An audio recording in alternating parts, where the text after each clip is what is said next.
It is 10:01. Good morning from the Circus Sports at the Mint Kentucky Downs studio. I'm Lucas Panzica. Cardinals outfielder Jordan Walker took the home run derby on Monday in Philly, hitting 6 homers to close it out. He is the first ever Cardinals player to win the home run derby. The World Cup semifinals begin this afternoon in Dallas. 2 European giants playing for a spot in the World Cup final. France taking on Spain. Kickoff is at 2 p.m. For all your foundation repairs and waterproofing needs, visit USSTN.com. Breaking news at once on your home for the Titans and Vols. This is 104.5 The Zone.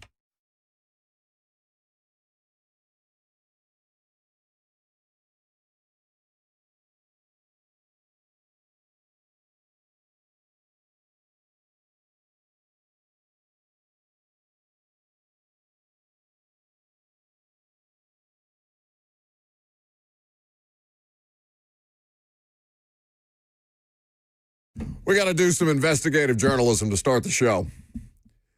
Ron Slay tweeted, what time is the tweet? Who has the tweet in front of them? Who has the picture in front of them? Slay, I know you haven't gone down for your, mid-morning nap yet. I got it. Okay, we're going to get to the tweet here in just a second. Slay, I know you're out there. I know you're within the sound of my voice. If not you, somebody in your life is. Make sure Slay is listening to this conversation because I expect him to call in before the end of the hour, before nap time, which is usually around 11 o'clock. Good morning. Welcome to 104.5 The Zone. We're happy to have you.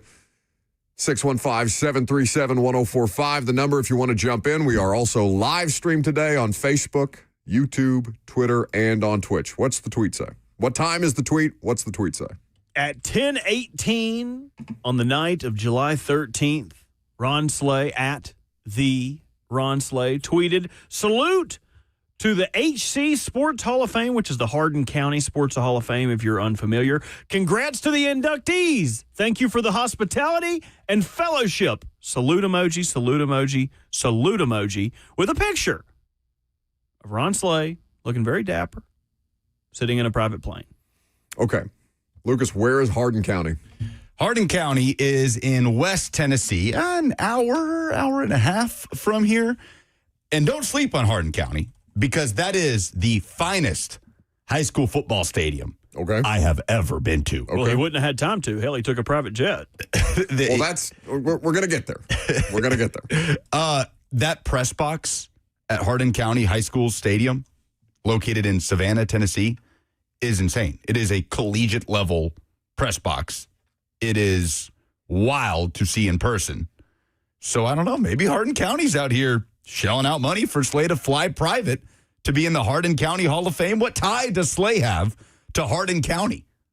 Is this like a Miami Heat thing where they're just retiring jerseys, like they have a retired Michael Jordan jersey in the rafters at the Heat's arena? Well, the Hardin County Sports Hall of Fame quoted this tweet and said, what a night. Ron Slay is now an honorary Hardin Countian. So this is like when they give famous people a doctorate from a university before they speak at a commencement address? So maybe Slay was the master of ceremonies. Slay said it's 2.5 hours away. Is he defending taking a plane? No. I told you we're going to smoke him out. We're going to smoke him out before his nap time. All right? I need to know, did that man fly private from Nashville, Tennessee to Hardin County, Tennessee? 2.5 hours away. I need to know. If it's true, I've never been more proud of him. If it's not, and he just posted a picture of himself in a suit on a private plane as a means of commemorating the evening at the Hardin County Hall of Fame, I think I love him even more. I hope he's using that picture for everything. Just a signature picture on every one of Ron Slay's tweets. Either way, we got to get to the bottom of this. I got to know. I know he's out there.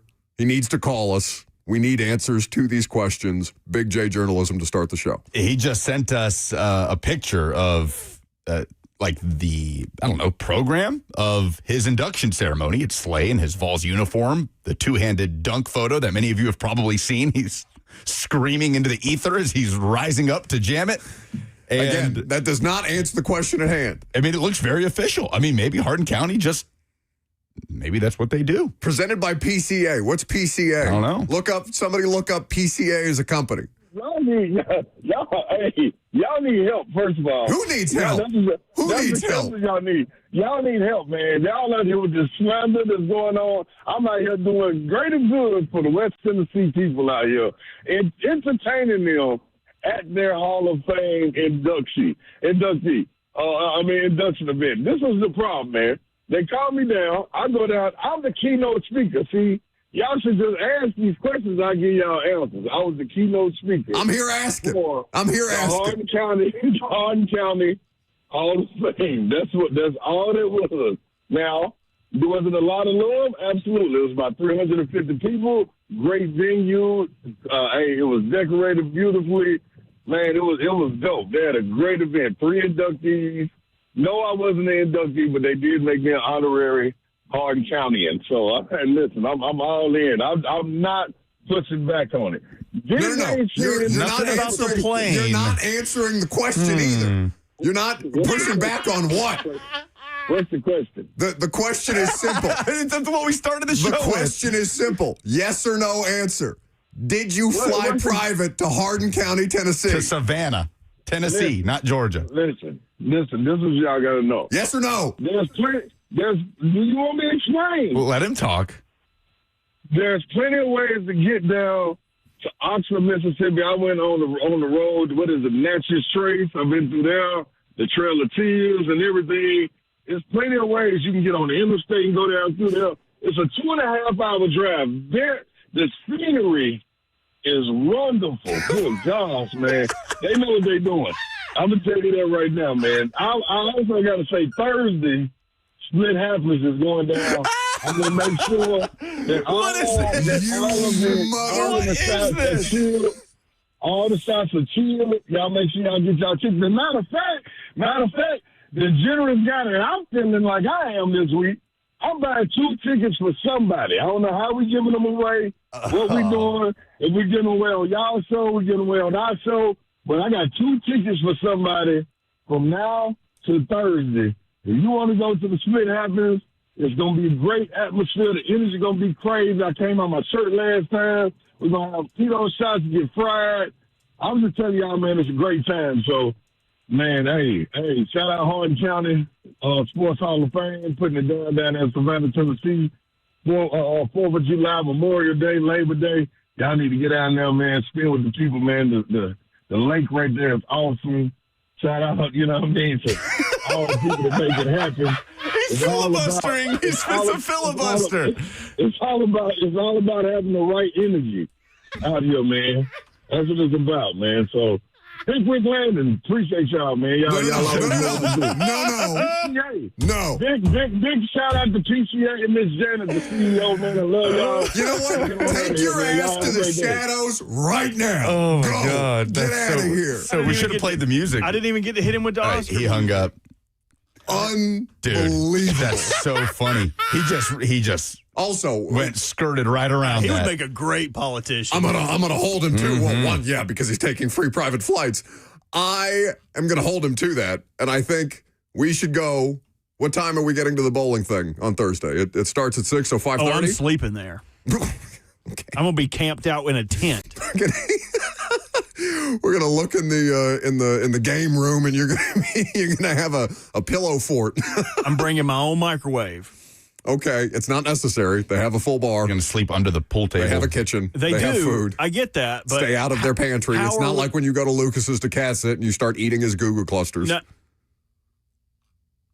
You can have the Goo Goo why the hell clusters. would you say that? You can have the Goo Goo Why the clusters. hell would you say that out loud? Because you're a klepto. No, I was hungry. And hunger ain't got nothing to do with steal. Are you going to be mad at a man that steals a loaf of bread to feed his family? If he looks like you, yes. Listen, I'm with Slay. Slay, give me a private flight out of here, man. Take me to Hardin County. I don't even want to be here anymore. So what we're going to do is we're going to get to the bowling thing, and this is mostly for me, at least a half hour early. And we're going to go on 3HL because they're doing the live show from Eastside Bowl, and we're going to give away these tickets with Slay. All right? That's the deal. Are you telling us or are you? I'm telling you. Oh, okay. I'm glad that you're going to get there early because it's mostly early, for me. So early for you. So Buck will arrive around 7:30. It's mostly for bowling me. starts at 6. Tickets available at 1045thezone.com. Hang out with us. It's going to be a great time. I am going to, I don't know. I can't get over him. Where does he get off? He is, and the chat is pointing this out. He's right. The drive down Natchez Trace is one of the most beautiful drives you can make. Like, you wouldn't know. There are times, he didn't know from this trip, but he could look out the window. There's been times on beautiful Just days see the clouds where I have just gone for a drive on Natchez Trace. And then you can pull over. There's various little trails that are offshooting from the street. What you be doing when you pull over? That's awesome, man. Just enjoying nature. Sometimes it's good to, just take in the nature. That's how that fella got flipped by that bison trying to take in the nature. Yeah, he did. need to stay in your car. Oh, Slay said the pick was AI. Now he's saying it's AI. He put it out. What do you mean it's AI? There ain't no way. No, what's going to be AI is when we Photoshop Robert's face on his body in the PJ. Hold on. I'm getting on. The audacity. I ain't working the rest of the day. Let me work on this. What are you working on? Don't worry, I'm working on my AI private plane photo. Where should I fly to? Hardin County. No, you should fly to Eastside Bowl. You should arrive. I'm going to tag the Hall of Fame. Be like, appreciate the Hall of Fame having me out last night. It was great to see all the inductees. And now I'm officially a Hardin Countyan. Did anybody know the Home Run Derby was last night? I had no idea until I opened up Netflix to watch a movie. Ended up watching Nuremberg, that Russell Crowe movie. Made it about an hour in before I passed out, but it was good. And I saw that Netflix was broadcasting it. I did not click on it to watch. And it seems like Bryce Harper was It's okay. We don't supposed to win. We don't have to fake our way through it. It's okay. And Jordan Walker is the first ever Cardinal to win the Home Run Derby. Are you just reading your sports update again? Yeah. Okay. I had no idea until we got an email this morning saying that because, and I'm going to be careful here, because Bruce Buffer and his famous phrase were involved in the Home Run Derby, and Bruce Buffer is apparently very litigious about his famous phrase, we were getting an email from corporate and shadowy figures about not using Bruce Buffer's call or even saying his famous phrase. Which is, I actually pulled it. Here, we'll play it. 1 second. Okay. Yeah. Now you're going to play along. Well, I'm not paying that fine. I'll play chicken. That's the only. So he was involved in some way, shape, or form with the Netflix broadcast. The only thing I saw out of that was some highlights, obviously, on social media this morning, and the fact that apparently baseball fans watching this thing on Netflix hated Will Ferrell, which is an insane thing to say. How can you not enjoy? And again, I didn't watch the whole thing, but if I see Will Ferrell, who else was a part of the broadcast? Do people know who Jimmy Tatro is or Tatro? Yeah. The Jimmy Tatro, Luke Wilson, they must be promoting something because it's a very random trio. Netflix is doing this. Netflix is using sports to promote their programming. I mean, we all get that. I mean, ABC, NBC, ESPN, all these different outlets have done this for years. Right? Joseph's in the chat said, it was electric. Y'all missed out. I'm sure. How do I block him? No, hey, leave. I appreciate Joseph because Joseph is to baseball as I am to soccer. No, he's a baseball peddler. Like I said. Also, your sport's fun. That's true. Yeah, you couldn't tell nobody, hey, I didn't know the World Cup was on. Did you watch when's the last time y'all watched the World Series? Who was in it this past year? Yep, no clue. I don't know. Yeah, that answers my question perfectly. Probably the Braves won. Dodgers, right? Dodgers won? Yeah, Dodgers, Blue Jays. Dodgers beat the Blue Jays. Yes. So the last one you watched was when the Braves won. Was invested in some way? Yeah, because there's so many, just locally, there's so many people that cared. Because baseball fans got mad at us because we wasn't there like a 17-hour game or something like that? Past World, the past World Series was insane, but yeah, we didn't really touch on it. Anyway, 615-737-1045, the number. If you want to jump in, we would be happy to have you. Facebook, YouTube, Twitter, and Twitch is how you can do the same via the F&M Bank chat if you want to live stream the show today. We're going to talk World Cup coming up next. Is the World Cup too exclusive? I'll explain what I mean. I'm Buck Rising. It's 104.5 The Zone.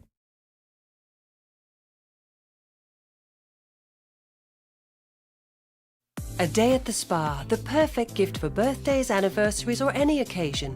Lavish and luxurious, yet affordable. A grand gesture, yet simple for you. The gift card from A Moment's Peace. Give her the gift she won't buy herself. An escape, a bit of luxury. Something special that shows more than just words. A gift from A Moment's Peace Salon and Day Spa in Cool Springs across I-65 from Galleria Mall. Call 615-224-0770 or go online at amomentspeace.com anytime.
Robert got in our ear during the commercial break and said, what would be the funniest thing for somebody to fly me out for? And I immediately responded, sex. We're talking about this because Ron Slay was flown out for a Masters of Ceremony engagement for the Hardin County Sports Hall of Fame, of which he is now an honorary inductee. Robert has now taken the Slay photo and photoshopped himself into it. Have we seen the photo? That's great. That's good. You should post that.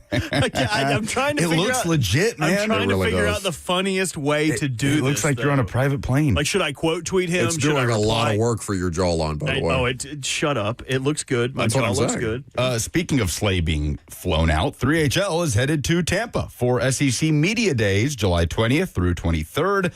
Media Day coverage is sponsored by Wholesale Supply, built to supply, trusted to deliver. 1045thezone.com for more info. Player attendees have been released for SEC Media Days. All right, calm down. We knew he was going to do it at some point. This is even a segment for you. Isn't this World Cup talk? And I literally gave him multiple World Cup segments, and he's thirsty for SEC Media Days. It's just news that just dropped. It's going to be quick. Did you see this Monster Energy thing? I don't know what you're talking about. Oh, buddy. We got to save that for him later. We can put that in the leftovers. Okay. Tennessee sending Deshaun Bishop, the running back, linebacker Arion Carter, and linebacker Jeremiah Thielander. Vanderbilt is sending running back Cedric Alexander, defensive lineman Issa Otara, I hope I'm saying that correctly, and wide receiver Junior Sherrill. They're sending Carter, the guy that wish I was here, wish I wasn't there. Oh, I'm going to the draft. Just kidding. I'm coming back. I'm going to the transfer portal. Just kidding. I love you guys. That guy? Arion Carter, going to be a leader on this team. Local guy, Smyrna High School, a few local guys on that list. He's tried to leave the team 6 different ways. Leader. No. More like lever. We have had Arion Carter on the show, actually. He's very impressive as a high school. Much more intelligent human than we are. Oh, I would agree. Absolutely. We will talk about the World Cup. Well, let's talk about the World Cup now, because we do have the semifinal set. Alex Golish is bringing a kicker, Joseph says in the chat. Love that. All right. I don't need Joseph distracting you with SEC Media Days stuff. Get out of here, both of you. Enough. Next week. The semifinals. Robert, how many countries have won the World Cup? 8. How many countries have participated in a final? 18. 13. Well, that's what I meant. 18 is really just a 13, but it's like I meant, if you take half of the 8 away, it's a 3. That's what I meant. Yes. So all 4 of these teams are world superpowers in this sport, yes? Oh, yeah, for sure. You described it yesterday as this being a March Madness with a Final Four of entirely one season. Yeah, it's a bunch of Goliaths. Okay. Spain, France, Argentina, England. Obviously, these will be great games.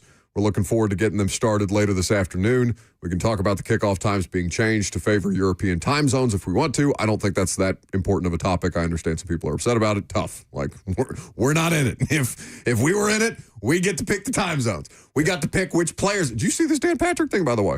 The Kathy Engelbert thing? No. I mean, yes, that too. That was just That's stupid. the dumbest thing in sports. No, Dan Patrick was doing some reporting on the Balogun deal yesterday. No, I missed that. I think I sent it to the Twitter chat. Robert, if you could find it, if it's not in the Twitter chat, it's on Dan Patrick's show's feed of Fox Sports Radio. I'm sending yesterday. it in, Robert.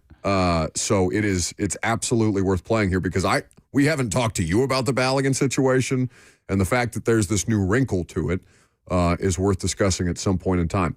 My point with bringing up the number of World Cup participants and the number of countries that have won the World Cup, obviously the United States and Africa not being involved in those successes, we have 4 superpowers getting ready, and any of them could win the World Cup at this point. And so my question to Lucas is, this feels very exclusive.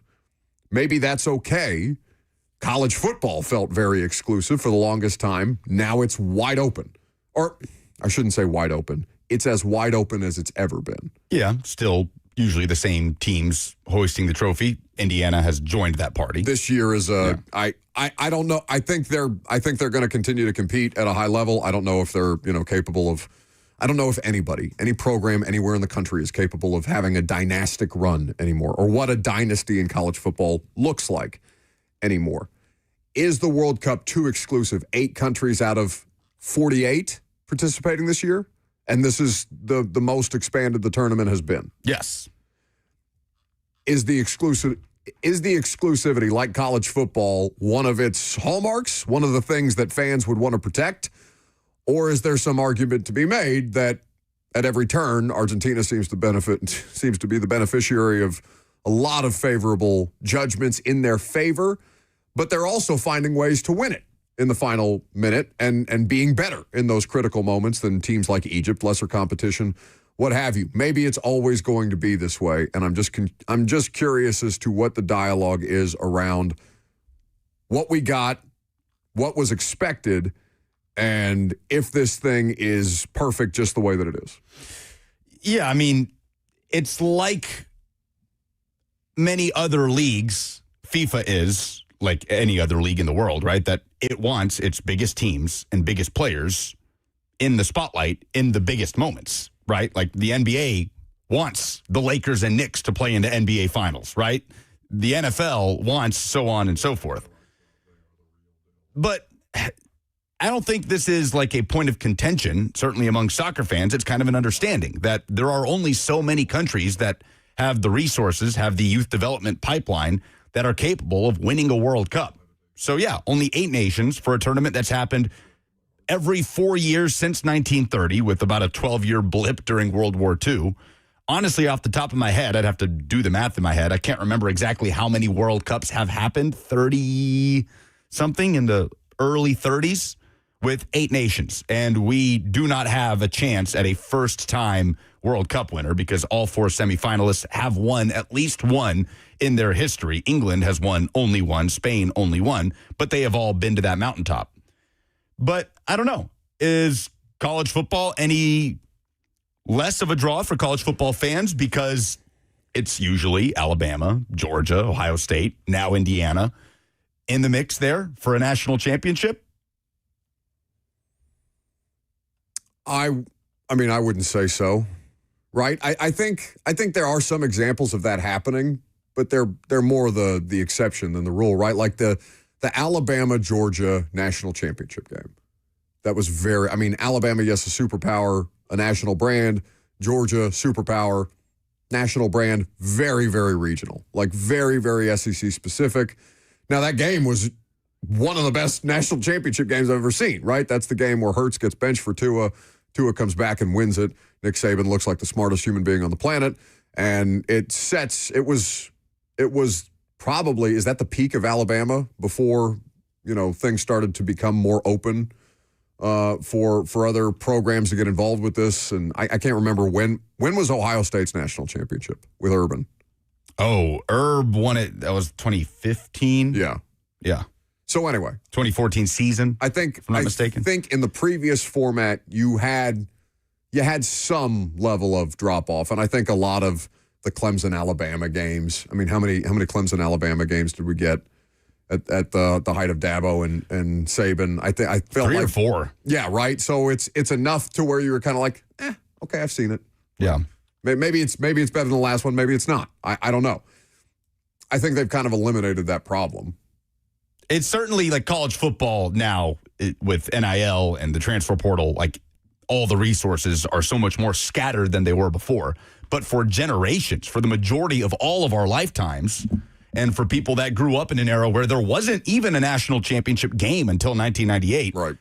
You could probably count on 2 hands the amount of programs across the country that feasibly could win a national championship on a year-to-year basis.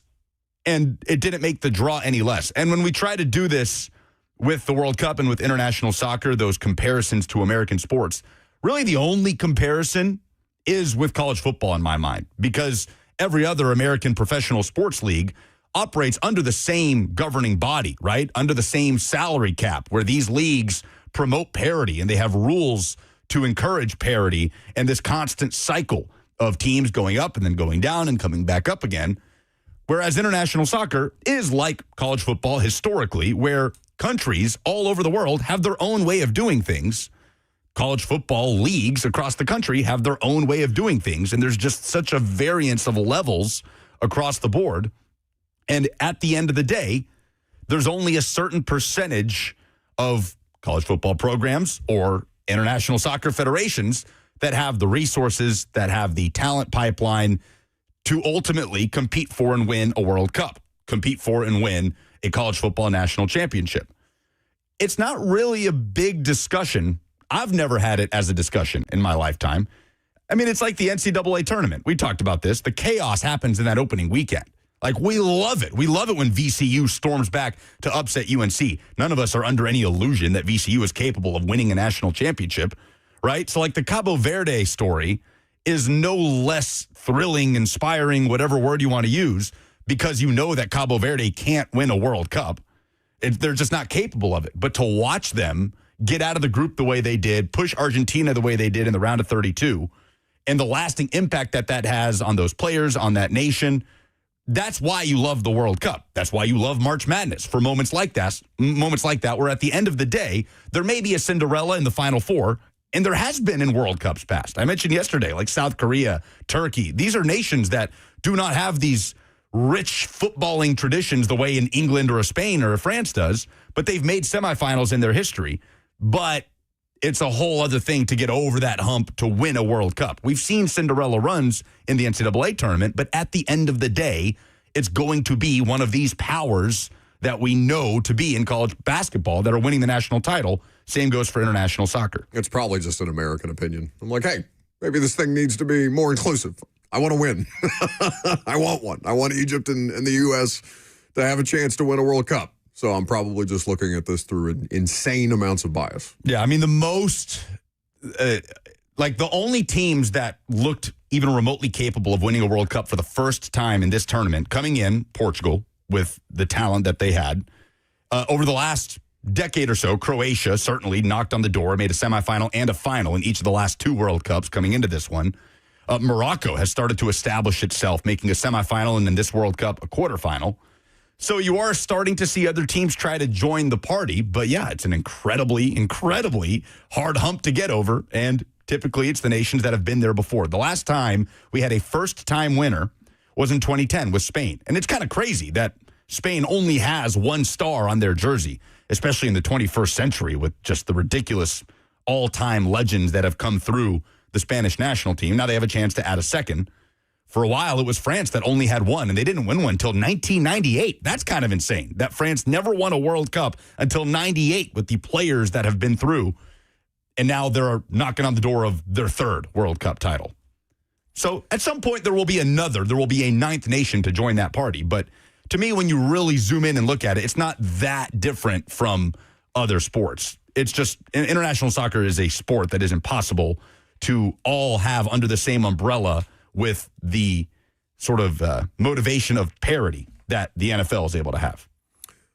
Speaking of the World Cup, Will is hosting a World Cup watch party at Neighbors of Franklin, correct? Neighbors in Franklin. Now, make sure that the copy on that is correct and updated, because I saw Will sent a correction via email yesterday, so I don't know if we are reading old copy or not. But I know that Will has that going on this afternoon. Perhaps we can get the official situation via email in just a second. Oh, yeah. No, it's for the semifinals. It says quarterfinals on the copy, but it's for the semifinals. Okay. Important distinction. So, Neighbors of Franklin, you can go hang out, watch some soccer with Will. The other thing I wanted to ask you about is because I was reading or saw in the Athletics coverage of the World Cup yesterday that FIFA is also like March Madness, considering expansion of the tournament after having just expanded. So this year, 48, they are exploring, which has exploring gone the way of the word literally, where it's overused and exploring is just... It's happening. Yeah. It's like the NFL exploring. It's 18 games. It's happening. Okay. Yeah. So we're going to have a 64-team tournament. Yeah. Just it's a matter of when and not if. 2030. Probably. Probably so. Gianni Infantino has been talking about this, and many people at The Athletic and other outlets have been reporting around this. And so that was not surprising to me.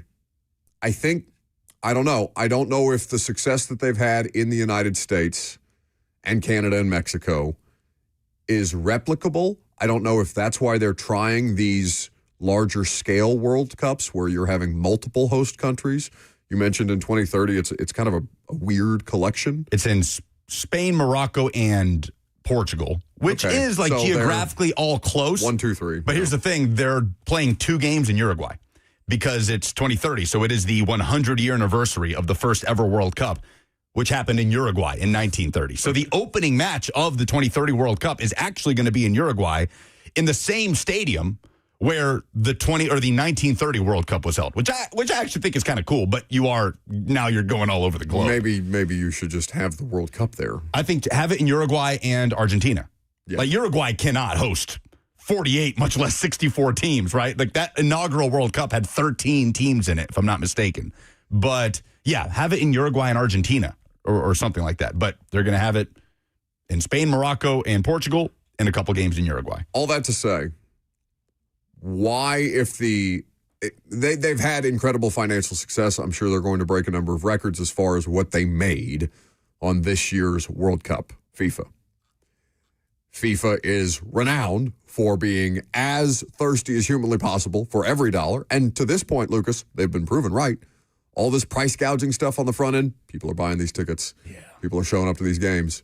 Nobody gets to look more right today than FIFA. Even as we know that many of the ways that they have gotten to this point are so terribly wrong. Rough, but they're just not being rewarded. Consumer friendly and wrought with the kind of corruption that we make jokes about, but oh my God, we're seeing it in real time. I mean, when I went to that game, the Congo game in Atlanta, like that was just taking it all in. Like that's all I thought was, man, FIFA sucks, man. It's got its problems, but they are the definition of they can't keep getting away with damn this. It, can they put on a party, man? Like everything, the setup was so good, the fan fest, the logistics of it all. God, they're good at this. Like it sucks, but they're really good at it. And we all watched. The entire globe and the entire nation has been watching, and every stadium has been packed. And we've been in love with it, right? We've been in love with it. It's been electric. So, and maybe this is a conversation for later in the show, if they're talking about expanding the tournament, why wouldn't there be a world in which they consider making this more frequent than every 4 years? We can talk about that. That's a loaded conversation. I actually don't hate expanding to 64 because somehow it doesn't add any games. It doesn't have the players playing any more games. Because in this World Cup, we went from 32 to 48, and it added an extra game because now you need a round of 32. Yeah. But the math was to where you couldn't have just the top 2 teams move on, which has always been the case from the group stage.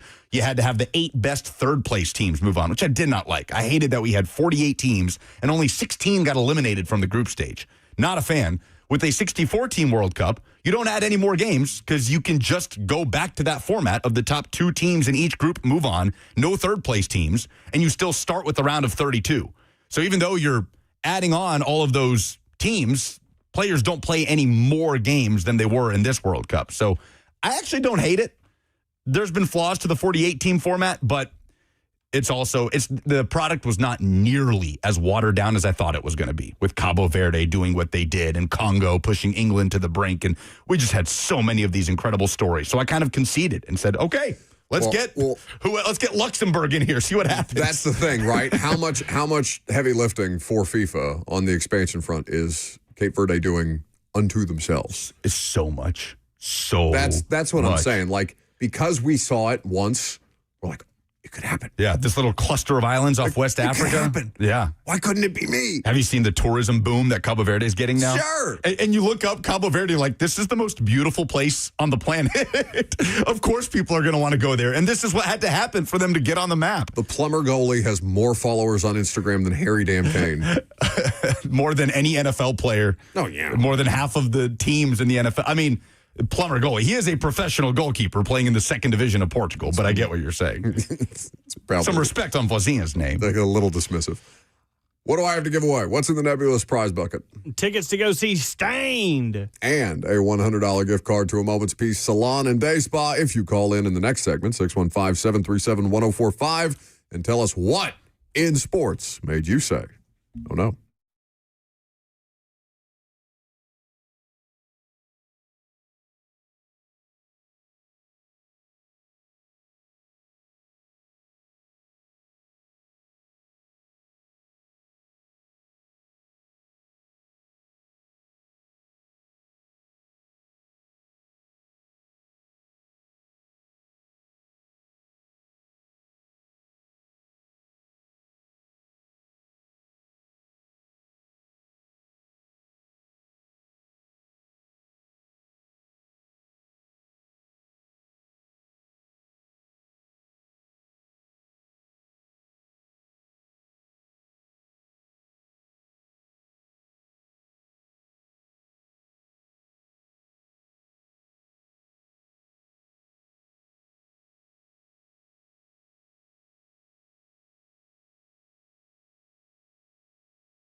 We got a $100 gift card, a $100 gift card to a Moment's Peace Salon and Day Spa, and tickets to see Stained.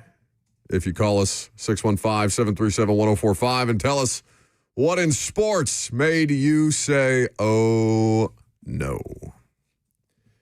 There's some pretty good submissions out there in the world right now. Lucas, you want to start? Kathy Engelbert, the commissioner of the WNBA, made me say, oh, no, this weekend because she was scheduled to be on Dan Patrick's show, I believe on Friday, and they had been promoting it throughout the course of the week. And then Friday, the day of, she canceled her appearance on the show.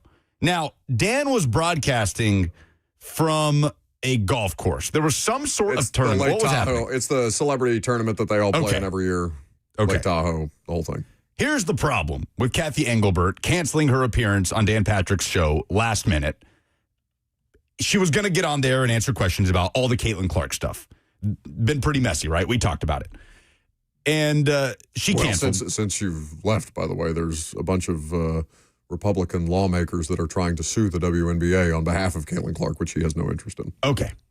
So Kathy Engelbert does have a lot of questions to answer, I would say, and has not really talked at all about this Caitlin Clark stuff. And she accepted an invitation to be on Dan Patrick's show, then canceled it last minute. You know, things can pop up. There can be agendas and conflicts and all these things. Problem is, she is literally playing golf behind Dan Patrick during the show. Not even playing. Like, she's practicing. Yeah. Yeah, like on the putting green or something. During the time that she was supposed to be being interviewed by Dan Patrick. That's right. It's a horrendous look for Kathy Engelbert. The camera being on her. It's a really bad look. While Dan Patrick is monologuing. Monologuing about how she canceled her appearance. And we're not going to play the whole clip because Dan talks for like 5 minutes. But at some point he says, if you want to be treated as a serious league, this is what happens. These are tough questions, but this is a fair outlet. I will treat you with respect. It's just a bad, bad look for Kathy Engelbert, who pretty much any time she's in the limelight, it's a bad look, it feels like. That's what made me say, oh no, in sports this weekend. Mine is Barstool for a video they put out about asking their employees around. I don't know which offices it is. I don't know if it's a number of Barstool offices. Robert tells me it's the Chicago Barstool office. So they went around asking a number of Barstool personalities, could they name what kind of animal the Tennessee Titans mascot is? What animal is the Tennessee Titans mascot? A giraffe. No. Tiger? Titan the tiger? No. Okay, well, they should take that idea. You're welcome. They have a mascot? They have a mascot. It's not a Titan? No. A ram? No. A tiger? No. A lion? No. A bear? No. Oh my. A cow? A bull? A horse? No. A snake? It's 2 minutes and 45 seconds, the entire video. Not a single person that they ask, and there's something like 20-something people that they're going around man on the street style asking people, can you name what kind of animal the Titans mascot is? Now, I don't know how many people could do that with a number of different mascots, so I don't know how fair the question is. Like, other than the obvious ones like Colts and Broncos or a horse, I don't know that I can name most of the mascots in the NFL. Like, do the Bucks have a pirate? Yes. Okay. What do the Texans have? A bull, I guess? A bull. Okay. You could name every single I mascot. probably in the could. NFL. Really? Do the Seahawks have like a bird? Yes. Okay. Chargers have a bolt. All right. Like, okay. I think I They actually just have a lightning bolt? Yes. See, I did not know It's that. a bolt with a face on it. It kind of looks like the Purdue mascot. It's kind of creepy. Bolter maker. What's the most outside the box mascot? I guess it's T-Rex. It's T-Rex. See, I love that. I don't care. I don't care that Barstool employees don't know who T-Rex is. He's not for them. I know. I was watching this, and it's. I think I could name every NFL mascot like what it is. Maybe not the name of it or whatever. Like, I don't know that the thing is T-Rex. But it's because, I've literally. What's Steelers? They don't have one. Giants? Maybe I can't do this. I don't know if the Giants have a mascot or not. They don't. They don't have an official mascot. Okay, so it's maybe the Steelers is just the towel, I guess. right? Bills. Well, don't they have a bill? Yeah, it's Buffalo. Yeah. Yeah. Okay. I think for the most part, it's pretty common sense, right? Like, I don't think there are outside the box. It's not like college football. It's a wolf? Yeah. Right? Because I only know that because of the bank robber guy. The guy that went to jail. Because he wears the wolf head. Like, if that didn't happen, I would never have guessed that. So, bolter maker still got the Steelers do have like a steel worker. Yeah, his name's like Beam or something like that. Steely McBeam, yeah. Yeah, the mango. Steely McBeam. Okay, very good. He did a solo when Steely Dan was there. They had him on stage. And What's they your called, oh-no? My oh-no is he's back. And just like Spaceballs, this time it's a quest for more money. Freddie reactivated his Twitter. If you were living under a rock during the World Cup, this German got a big Twitter following off of him enjoying America, going around. I think he was disingenuous, but I'm not going to crap on a small thing. Anyway, people that were like-minded to me called him out. This isn't your first time in America. You're being disingenuous. This is the second worst thing a German's ever done. So he deletes his Twitter. He deactivates it. He goes away. Well, then yesterday, he decided it was time to come back, and he puts this statement. How long has Germany been out of the tournament for? I don't know how. I go away for one weekend, and I come back broke as hell. I don't know how all of these Europeans are gallivanting across our nation, sea to shining sea, and aren't underneath a wall, a mountainous piece of debt. Their moms and dads aren't calling them, stop spending all the money. They probably are. They probably are. At least half of them are. Yeah. But my point. His statement is a New York Times bestseller, by the way, almost $7.6 million, and it's just as long as something on Oprah's best book list. But he says, the main reason I deactivated my account 2 weeks ago was that things became increasingly toxic. What do you think's going to happen now that you came back? Why'd you come back? Oh, I thought that it was important that I came back to document the rest of our trip. It wasn't. You know why he came back? Because he needed some money. Everything he puts out gets 1 million views, and Twitter's probably paying. How many views does that specific tweet have? 7.6 million views. Yeah. 203,000 likes. That's why I was surprised when he deleted it in the first place. Well, yeah, because he was looking for sympathy. He wanted someone to say 999. It's okay, Freddie. Don't worry, son. You'll be. They'll welcome you back in open arms, kid. Don't worry. Yeah, just like a man. Just like, oh, he's so proud of this account. Show your face then. Show your face, son.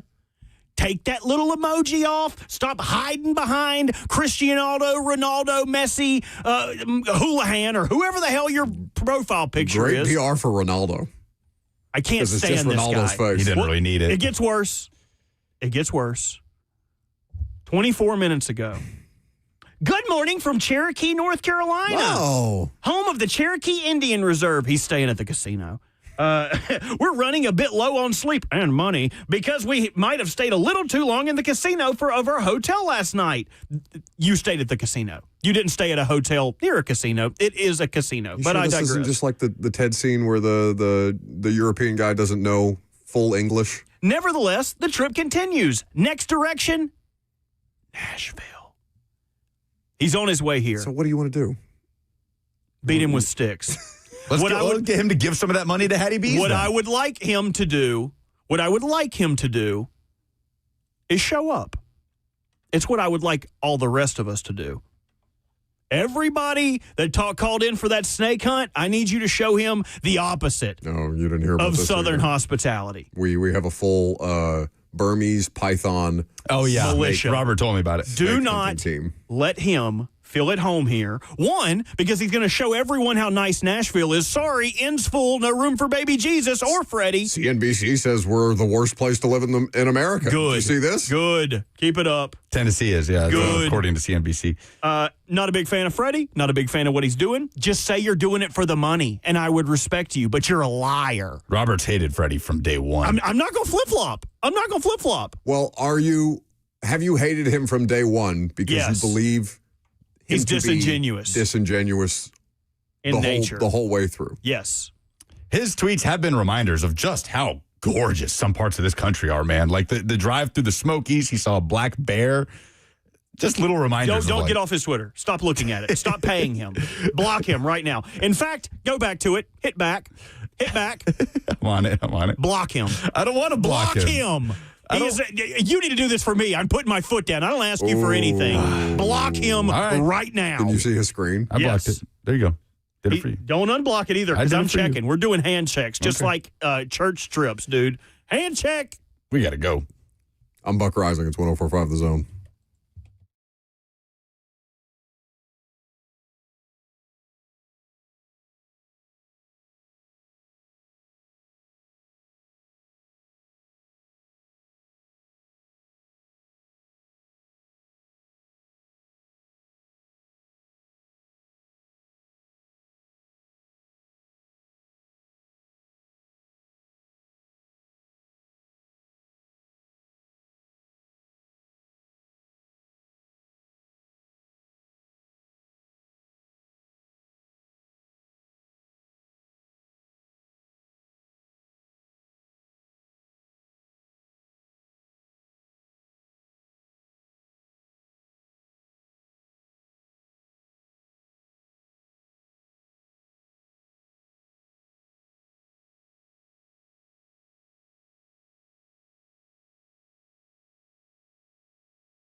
11:03, good morning from the Circus Sports at the Mint Kentucky Downs studio. I'm Lucas Panzica. Cardinals outfielder Jordan Walker took the home run derby on Monday in Philadelphia, hitting 6 homers to close it out. He is the first ever Cardinals player to win the home run derby crown.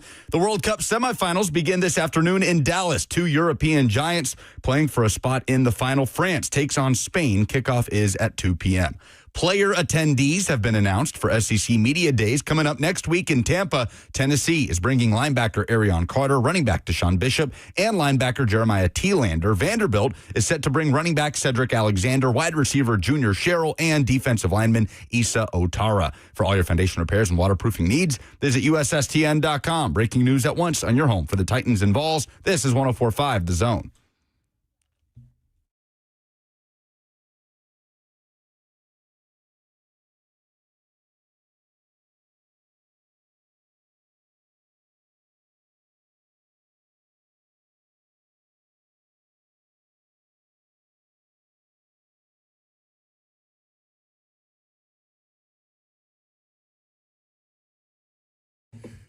You are getting a lot of feedback on your opinions about Freddie LA7, the German Twitter influencer who has taken the country by storm for his documentation online of his travels across the United States of America during the World Cup. Robert Walsh has accused him of being, I think just to put it diplomatically, disingenuous, if not harsher criticisms of somebody that he feels is just benefiting off an incredibly productive, but also I think there can be some good in the grift. What if the grift is giving people feel good? Lucas is enjoying the grift because he's getting all kinds of beautiful images of what it is to travel across this country. People used to road trip, Route 66, these kind of things. We don't do that anymore. I won't drive to Atlanta. Well, that's because driving into Atlanta sucks. I think it takes so much longer to drive into Atlanta than people just say 4 hours. It's not 4 hours. It's never 4 hours. Atlanta traffic Chattanooga. is awful. Chattanooga traffic is terrible, Out too. of here. Anyway. So, Robert, we are getting tweets like this. I don't care. I don't care about none of these nerds. Big Orange Mac. Robbie Walsh is harder on Freddie the German more than the whole International Military Tribunal was on the Germans during the Nuremberg trials. It's pretty harsh. Good Lord. I really don't give a rip. I do not People care. in the chat saying invite him to the bowling event. He ain't going to show up. Didn't you already try to DM him? Yes. You got no juice? He's probably... Dawn already tweeted at him. Dawn couldn't wait to be like, Freddie, come on 3HL. He ain't coming. He don't care. Ain't nobody paying him here. He don't care. Oh, that's not true. You have people that you have now inspired people in the chat, like B French, who says, I think we should donate to Freddie and add a, quote, suggestions of places to visit in Nashville. Not only the Hattie B's. Y'all don't even donate at the daggum install. Y'all definitely ain't going to invite or they actually did. donate to somebody from another daggum country. They donated the most amount of money we've ever raised at an install. Well, good. They better bring that money again then. Don't give it to Freddie. Thursday, bowling, Home Street Home. We're raising money. Come hang out with us. I don't care. What y'all going to do? Whoop my ass? Freddie can't do it. What if he could? Well, there's only way to find out. German came in here and whipped your ass. He might whip my ass, but he'd have to. He would have to. So we're taking submissions for Home Street Home. I also have seen devastating news from the Washington Post about 15 minutes ago. Taco Bell is being investigated for this bout of bacterial infection that is causing many people across the country explosive diarrhea. Well, it wouldn't be their fault. They weren't the ones who are peddling the produce. They're just buying the produce and selling it. Well, apparently there is an investigation to determine how much fault is at the feet of Taco Bell. Well, we didn't get mad at them when they were selling D-grade meat. We ain't gonna get mad at them over this. If you're upset that love Taco Bell. If you're upset that Taco Bell is giving you diarrhea, that's a you problem. Just got to be self-aware. 615-737-1045, the number if you want to jump in. Give us your submissions for Ono, and we'll give you a $100 gift card to a Moment's Peace Salon and Day Spa and 2 tickets to Stain's upcoming show. Let's start with Mary Claire. Hey, guys. Thanks for taking my call. So my oh no of the sports weekend, and this one's for noted lifelong Carolina Hurricanes fan, Bert, Famously. on the show. So Tom Dundon, the owner of the team, had his entire family engraved on the cup while leaving off important PR people and longtime equipment trainers.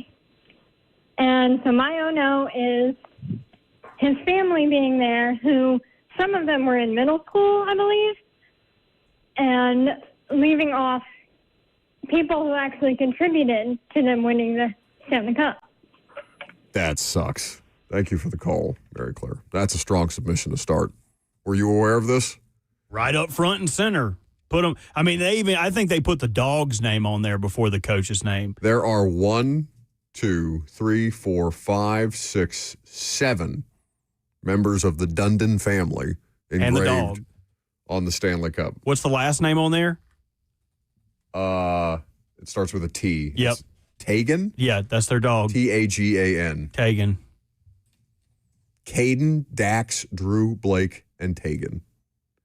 I would be pissed. I would be livid if I worked for that organization. Why does Tom Dundon sound familiar? Does he own another team? This isn't the Blazers guy, is it? I've never heard that name. Hang on. Anyway, that's a strong submission. That's crap behavior. Everybody understands the owner's going to have his name on the cup. He owns the team. He pays for everything. You foot the bill. You get to pick up the trophy first, and you get your name on the trophy.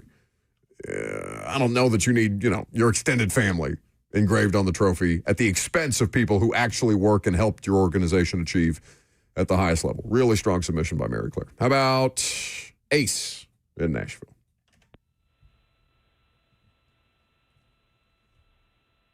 All right, very good. Dadgummit, dude. Let's go to... Was that him? Was that the kid? Yeah, it was. His mom was with him when I took the call, so I thought that he was going to hit us with the Ron All right. Slay. Is it time to ban Ace from the radio show? I'm not going to ban him. I'm done with this kid. All right, I quit. Okay. This isn't fun anymore. Kyle is in Nashville. Go ahead, Kyle. Hey, guys. My oh no goes to the quarterfinal, England versus Norway, where the ball clearly hits the TV cable wire, drops down, leads to an England goal. What makes this a greater oh no is in the round of 32, Portugal versus Croatia, the same technology picked up the ball hitting a hair to take away a goal from Croatia to help them beating Portugal, but this couldn't pick up hitting a ball hitting an entire cable wire, leading to an England goal. Kind of sus if you ask me, but that's my oh no. Yeah, that was kind of insane. It was England's first goal in this game, and literally from the goal kick, the ball hits, I guess, a cable wire from one of the cameras. Yeah.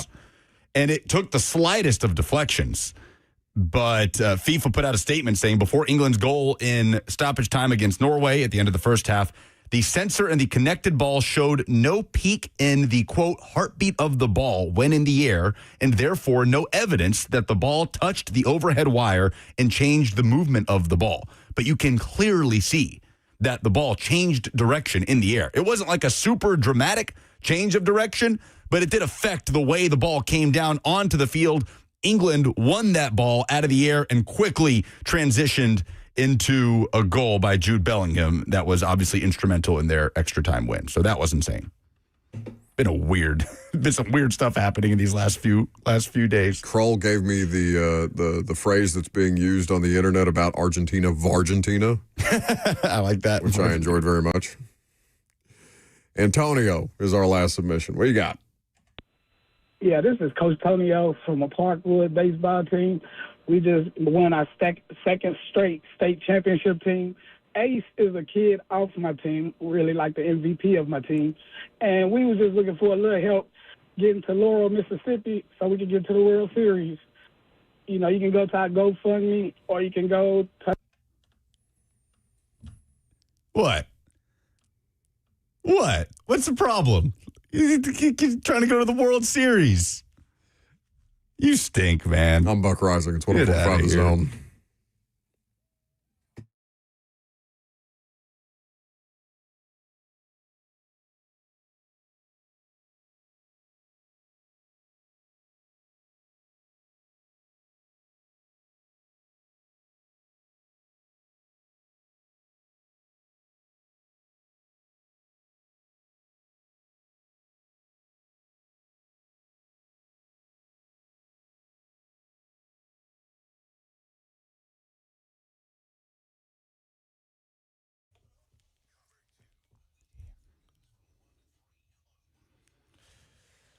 We're getting to that part of the day, my favorite part of the day, lunch break. Coming right up on it, and doors are open at Hattie B's locations across Middle Tennessee, including at their brand new East Nashville location.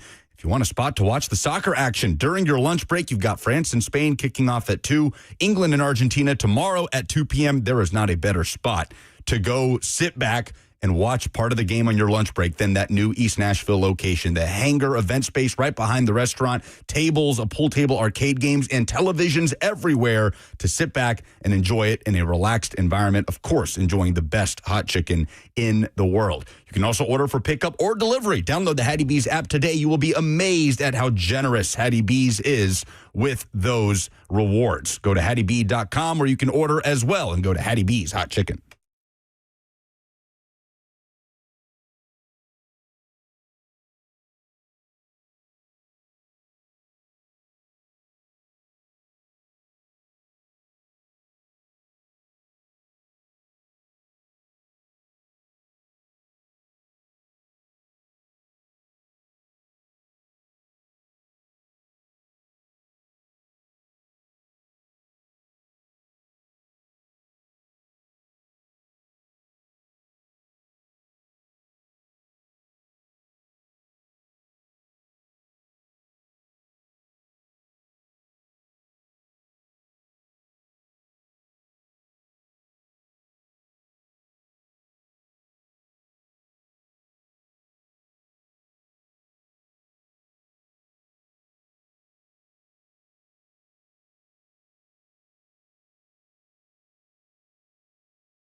All right, it is list season. As great as this summer of sports has been, got to get some of the list stuff in there as we approach training camp set to start in a couple of weeks. So as top 10 lists positionally come down in the NFL, top 100 players and all of these things, let's do a power ranking, 32-1, of NFL teams and where they stand heading into the 2026 season.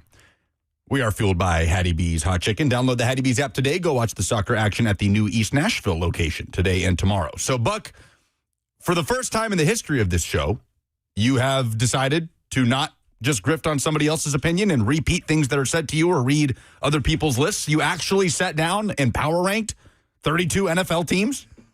At some point last week, we were working in a little bit of like Solak's. Like poor Ben Solak, I guess he's just the list guy now. He's like new man on the ESPN totem pole, so he's just doing all the lists. He's doing breakout players. He's doing power rankings. He's doing bold predictions for the NFL season. It's all Ben Solak. And at a certain point, I was like, all right, I like Ben. Ben's smart. Maybe we just do our own list. And so, yeah, I did my own list, and I think that we can have a conversation about it, given that we have NFL football in 2 weeks from today. It's like 25 days until the Hall of Fame game. Like, we're basically up on it. Knocking on the door. So I think, yeah, let's do a power ranking. The ultimate NFL power ranking every year is the draft order. So according to the NFL's power ranking going into the draft, the Las Vegas Raiders were the worst team, were the 32nd ranked team in the NFL. Yes. Are the Raiders your 32nd ranked team? They are not. Who do you want to take a guess? Is the 32nd? Browns. No. Cardinals. Yes. Yeah, that's who I would put. It's the Arizona Cardinals. Yeah, for sure. Like But I think it's a conversation. Like the worst team in football, it's a three-way tie to me. It's the Cardinals. When Jacoby Brissett holding out is like the off-season discussion of your minicamp, you got a problem. So, yeah, it's the Cardinals. So I went with Arizona. There's so little there to be excited about, which is crazy to think about all the preseason talk or pre-draft talk we did about Jeremiah Love. They draft Jeremiah Love, and there's just, you don't see a path forward for that guy. I'm not even sure he's going to be the lead ball carrier in that room. There's so many different running backs. It's just a weird roster construction. Robert, what's the best thing about the Cardinals roster?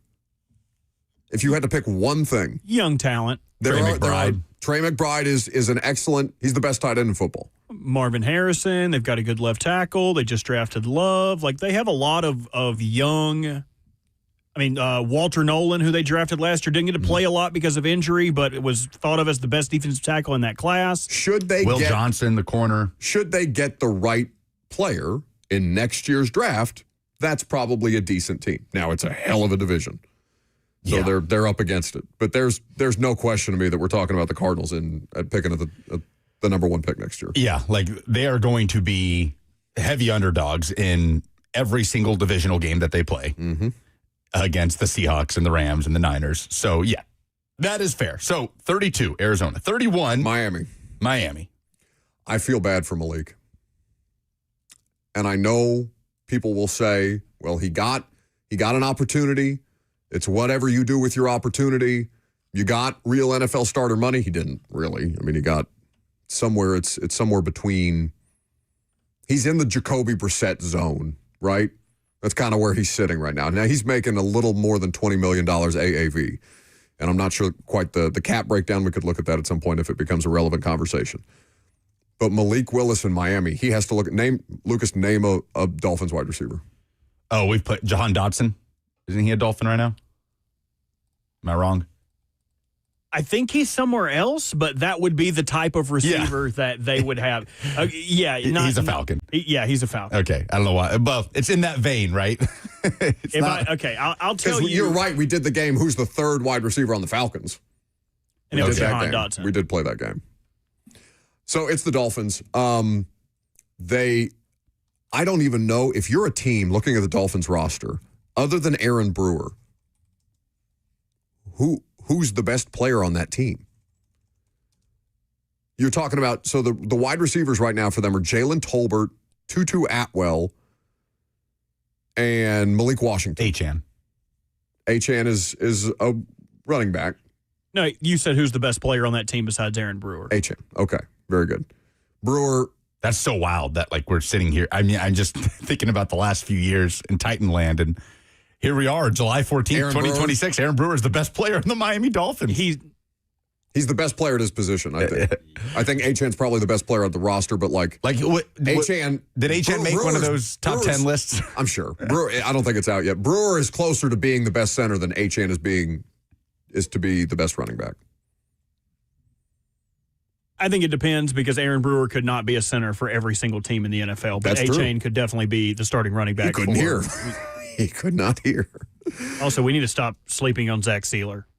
Probably one of the most underrated players in the NFL. Yeah, Robert, I know you weren't doing it, but Robert, I wouldn't dream of it. He intercepted Will Levis and then returned the interception for a touchdown, and Levis tried to tackle him in the end zone. I'm very familiar with Zach Sealer's game. 30 is, to me, the Jets. The quarterback situation is not ideal. I hate to write Geno off again. So the Jets, I guess, just slightly more talented than Miami? Yeah, and Geno has been Geno, I think, is going to be okay if the offensive line situation is slightly improved. Geno he had no chance. He had no chance with the Raiders last year. You watched that Raiders game. I was in Vegas covering that Raiders game. It's maybe the worst offensive line I've ever seen in a professional football setting. There's stuff in New York, right? Garrett Wilson is still there. God love him. I mean, he's doing a lot of heavy lifting.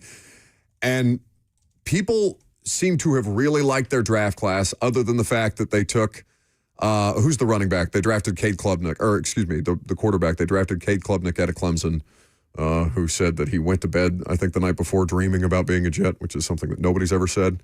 They are slightly more talented than Miami. At 29,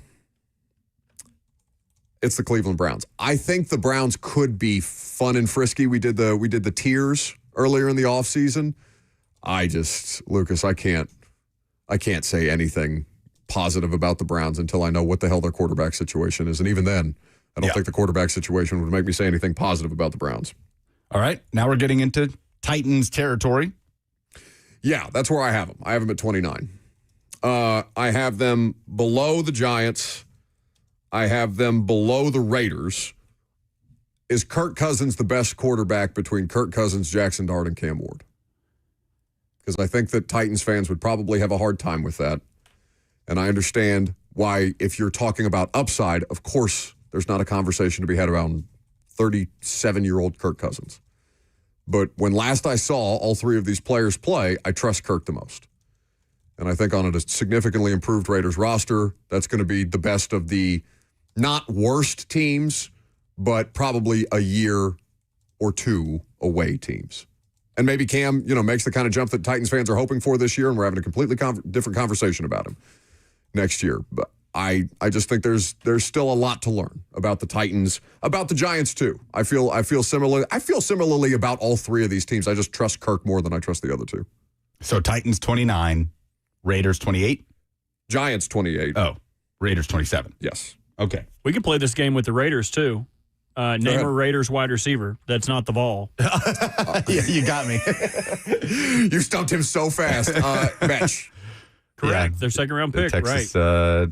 TCU. Who didn't get nearly as much playing time as was expected last year. At all. He was kind of a darling in that draft, wasn't he? People loved him. They were trying to use him in this power slot role, and then they just ended up sliding in. I can't remember the cat's name who they ended up doing it, but he won't be the slot now because the Raiders signed Jalen Naylor. So probably a change in offensive scheme with the new coach will put him in a better spot. So who's their top target? Bowers. Oh, of course. Brock Bowers. Yeah, or top receiver target then. I think that's TBD this year. You would probably be looking at, I would say Trey Tucker is probably the most consistent, but I definitely wouldn't say he would be like the number one receiver. Like you're probably banking on Bowers and Genty to do a lot of heavy lifting for that offense and a lot of spot players. So with that, you feel good about putting the Raiders in front of the Giants and Titans? There's better skill players on the Titans. And the Giants. Not if Neighbors isn't ready. Yeah, but what is on the Giants right now? I'm saying that with Malik Neighbors in mind. Sure, but and maybe it's all put to bed week 1, and maybe it's just a bunch of off-season noise, and maybe we get to training camp and the kid's fine. But right now, the prevailing thought is he's probably not going to be ready for week 1, which is a huge hit to them. Last update, John Harbaugh said, this is as of yesterday, that Malik Neighbors is expected to work his way into practice as training camp gets started in one way or another. So very vague. The return of Odell, of course. The ghost of Odell Beckham. What are you wheezing about back there? Yeah, name a Giants receiver besides the Vol. I had to tell Jalen Hyatt's gone. No, he's still there. Didn't they cut him? I don't believe so. He's still on the roster. I think he's still on his rookie contract, isn't he? He is. Okay. I had to let my friend know, who is a Giants fan, that he was still on the roster last night. Yeah, he was like, man. "Oh, his skinny ass." I'm like, "No, he weighs like 200 pounds now." He's like, "No, he doesn't. He is listed on the Giants Wasn't website." that a whole thing? It was like a picture of him jacked last year. It was like, well, this is what happens when you're forced to grow in darkness or something like that. He drops the ball immediately on third down. This is the year for Jalen Hyatt to try and save his career if he's going to. You know who else, while we're talking about Vols, who else is on this Giants team? Your favorite running back, Eric Gray. Eric Gray? I think I like Cam Scadaboo better than Eric Gray. Definitely a VF hell nah. But all right, but you feel good about the Raiders in front of the Giants and Titans. Yeah. Like what is there to be excited about? Oh, I'm not excited about with it. It's the Vegas. I'm not excited about it. I'm just saying. What is there to be excited about in Vegas more so than, because I feel like Giants and Titans fans. That's a different conversation. There is more to be excited about if you're a Titans fan. There is more to be excited about. No, but for this year, I'm talking about in the context of this season. I agree. Yeah. So then what's your logic of putting? Oh, I just think they're a safer bet. Okay. That's not making any sense to me. All it's right. a veteran quarterback before they play the season, before dreams get dashed or hopes get realized, right? Good things can happen, bad things can happen. As we sit here today, Kirk Cousins is the most reliable commodity of the three of them. Yeah, I'm not going to argue against that. So that's what I'm arguing for where I have them today. Are these quarterback rankings or team rankings? Well, I think that's a huge component of the team rankings is how much you trust the quarterback situation. Okay, what about the defense? What about their depth, their ability to play complementary football, their options for Kirk Cousins compared to what Cam Ward has now? It's not to say that the Titans are a top 15 team going in. I would argue that the Titans have the single better wide receiver one option, whether that ends up being Wan'Dale Robinson or Carnell Tate or, I mean, theoretically, I guess it could be Gunnar Helm if they go the way of the Raiders. But Brock Bowers is the best skill player out of any of them, right? Yeah, I'd agree with that. But Kirk Cousins, 37 years old. I like the offensive line about to be moves. 38. I like the Linderbaum situation. There's just a lot of first-time head coach. If Kirk falls out, I think Mendoza's better off if you give him a couple of. I don't know how he's going to be. I have no idea what he's going to look like as a number one overall pick. He could be drowning if he gets out there in week 6 or week 7 and has to play and isn't ready. I would put the Titans in front of the Raiders. Admittedly, that's obviously me being here and knowing much more about what the Titans have right now defensively and the moves that they've made and how they improved their depth on that end as opposed to the Raiders. I couldn't tell you a player right now on who's best Max player Crosby. other than Max Crosby who, on the Raiders defense. What is there to be excited about or outside of Max Crosby on the Raiders defense? I will pull up their ads and I may be able to tell you. They signed Kwity Paye in free agency. Okay. That's their other big ticket. So I think that's a little anti-Titans bias from you, but ultimately it's it's semantics when you're talking about two teams that picked in the top 3. Just because you know the roster here better doesn't mean that it's necessarily better. It's just easier for you to be able to pull those names. You know what I'm saying? All right, 26. Saints. They were the best team in the division at the end of the year. They just, weren't good at the start of the season. The reason that I would put them there is I think that's probably as good as you're going to get from Shuck. If Tyler Shuck turns out to be Davis Mills, is anybody going to be surprised? That is a player that definitively has a ceiling. He was 26 last year, 25, old for a rookie, best rookie quarterback out of the 3 of them for sure, but also the highest floor and the lowest ceiling. So as far as Shuck goes, now their defense has a lot more pieces and parts. I'm optimistic about their offensive line situation. I think New Orleans can probably, I could pick New Orleans to win that division even if I'm not super high on them before we see the season start. Because I think Tampa should, if Tampa's healthy, I still think Tampa's the best team in that division. All right, continue. This is where it gets kind of tricky for me. So I put Carolina next, and I'm going to have a bunch of these NFC South teams here. Robert, I don't know how closely you follow Panthers dialogue if you have buddies at home that are Panthers fans. I follow the whole league. Okay. What do you want to know? I want to know what the vibe is about the Panthers coming off a playoff appearance with a losing record. They're probably expecting to do the exact same thing. In fact, I would expect them to take a jump. I mean, this is the do or die year for Bryce Young before it's time to pony up and pay the guy. Dave Canales, this will be his third year. I generally think the largest jump happens between 1 and 3 for new head coaches. He's got a good roster. They've got a good, decent offensive line. They've got a good running back room. Jonathan Brooks coming back from injury, looking forward to playing his first snaps in the NFL after being drafted in the second round of the 24 draft. Teteroa McMillan was awesome last year. They signed Jalen Coker to an extension. I like this Carolina team. The problem is that whole division is a mystery bag. You don't know what you're going to get. Mm-hmm. I really like the defense. I like the way they're trending. It all solely rests on Bryce Young's shoulder, those. As he goes, the Panthers season goes. 24 Falcons. Do you know they had the second most sacks in football last year? The Falcons? Yeah. It does not surprise me. Yeah. You ever heard of a guy named Brandon Dorless? Like a guy out of Oregon. He had like 7.5 sacks last year. He's ridiculous. James Pierce obviously came on. But, I think if you told most people that the Falcons were the second best team at taking down the quarterback last year, they would be stunned. Yeah, most people that know less ball than Robert, which is most people, would be surprised. So, the quarterback situation, you want to talk about fraught quarterback situations? Atlanta, it's Tua or Penix. And what is the poison pill that you are prepared to eat this coming season? Because you saw what the ceiling is for a team that cannot figure out the quarterback situation. And Kirk was playing pretty good football down the end of the year. Now, they can run the football. They've got all manner of skill players. Their offensive line, I really like. It's paid. We'll see how well it holds up year over year. The defense is pretty awesome. So I really hate to put them that low. In fact, you might be able to make the argument that I should drop the Colts lower than the Falcons because the Colts don't have that kind of horsepower up front, but the Colts are my next team. It sounds like Daniel Jones is going to start the year. And I don't know what that looks like. That's insane. I don't think it.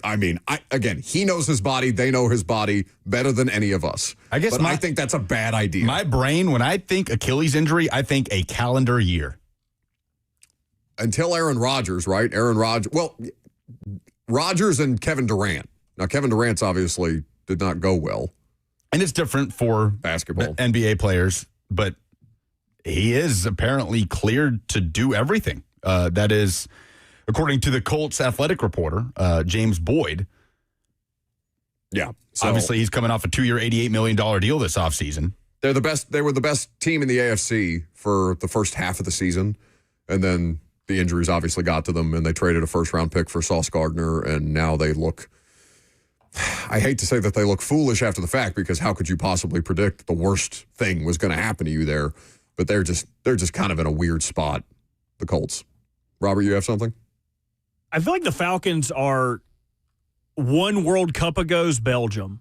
I love you. Their core is getting so much older. Like the thing that took Matt Ryan to the Super Bowl is like slowly fading. What was it? Every player on their offensive line then was a first round pick. Even their center off Alex Mack. But now Jake Matthews getting older.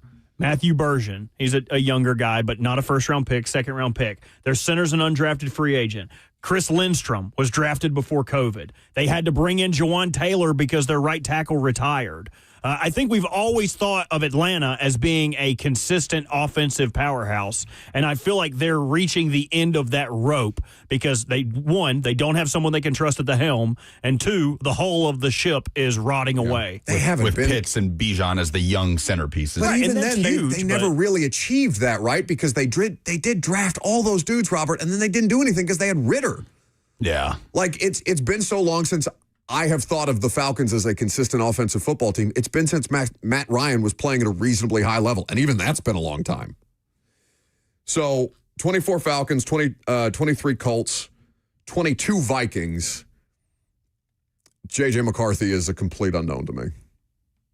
I mean, and what I do know of him is he's not been good as an NFL player. Kyler Murray is almost the same. How often do you find a player who's 8 years into the league and you still don't know if he's good or not? At that point, you're probably saying, well, he's not good because he's not consistently good. Is there a world? Is this finally the year that we see Kyler Murray play consistent, week to week, reasonably high level, top half of the league level football? Kevin O'Connell's going to give him a chance, right? Yeah, you expect him to start. And this is where me and you kind of differ on Kyler. I feel like Kyler did show week to week consistent play. He got hurt at the beginning of his career. Okay. When he was a rookie until 21. After 21, the wheels fell off. In 24, he was good. He played all 17 games in the season, but I still don't feel like it was exactly consistent, finishing with only 21 touchdowns, 11 interceptions. It's going to be tough for me to get back on the Kyler train. Early in, I was all in for it, but now I wonder if it's about time for him to start looking at baseball again.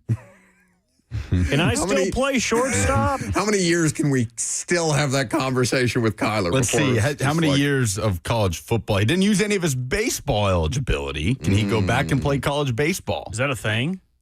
You have different pools of eligibility? It was like a thing for golf, right? Didn't J.R. Smith go play college golf somewhere? No, that was because he didn't have any. He had no college eligibility. He had eligibility to give. I didn't think it was like tubes, like, done with football. Now slide over time here. to go to bowling. Like, I didn't think I thought it was like you get your eligibility and that's all you get. That's probably right. No, but he could go play for a AAA, AA, single A, whatever the hell A. I don't know. He could go back to Oklahoma. He did not play football in 2016. We have to break here, but we'll do the top half of the league coming up next.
All right, NFL power rankings heading into training camp and the 2026 season. So you had the Cardinals at the bottom. You had the Titans at 29.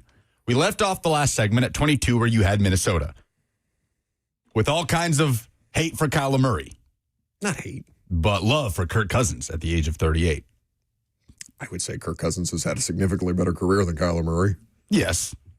But who's a better quarterback at this point in time? I'd probably still say Kirk. No, come on. Okay, Bird. to play the position of quarterback, are we talking about running around or playing quarterback? Because if you need somebody to run around, I'll take Kyler. If you need somebody to play the position, I need Kirk. Yeah, you're right. Athleticism isn't really a factor when evaluating the quarterback position. 21, who you got? Speaking of a lack of athleticism, Aaron Rodgers and the Steelers. Yeah, right smack in the middle of the pack. But I feel like, I guess, bottom half. Robert, we did this exercise earlier at some point in the offseason, and I looked around and said, I kind of like their offense a lot.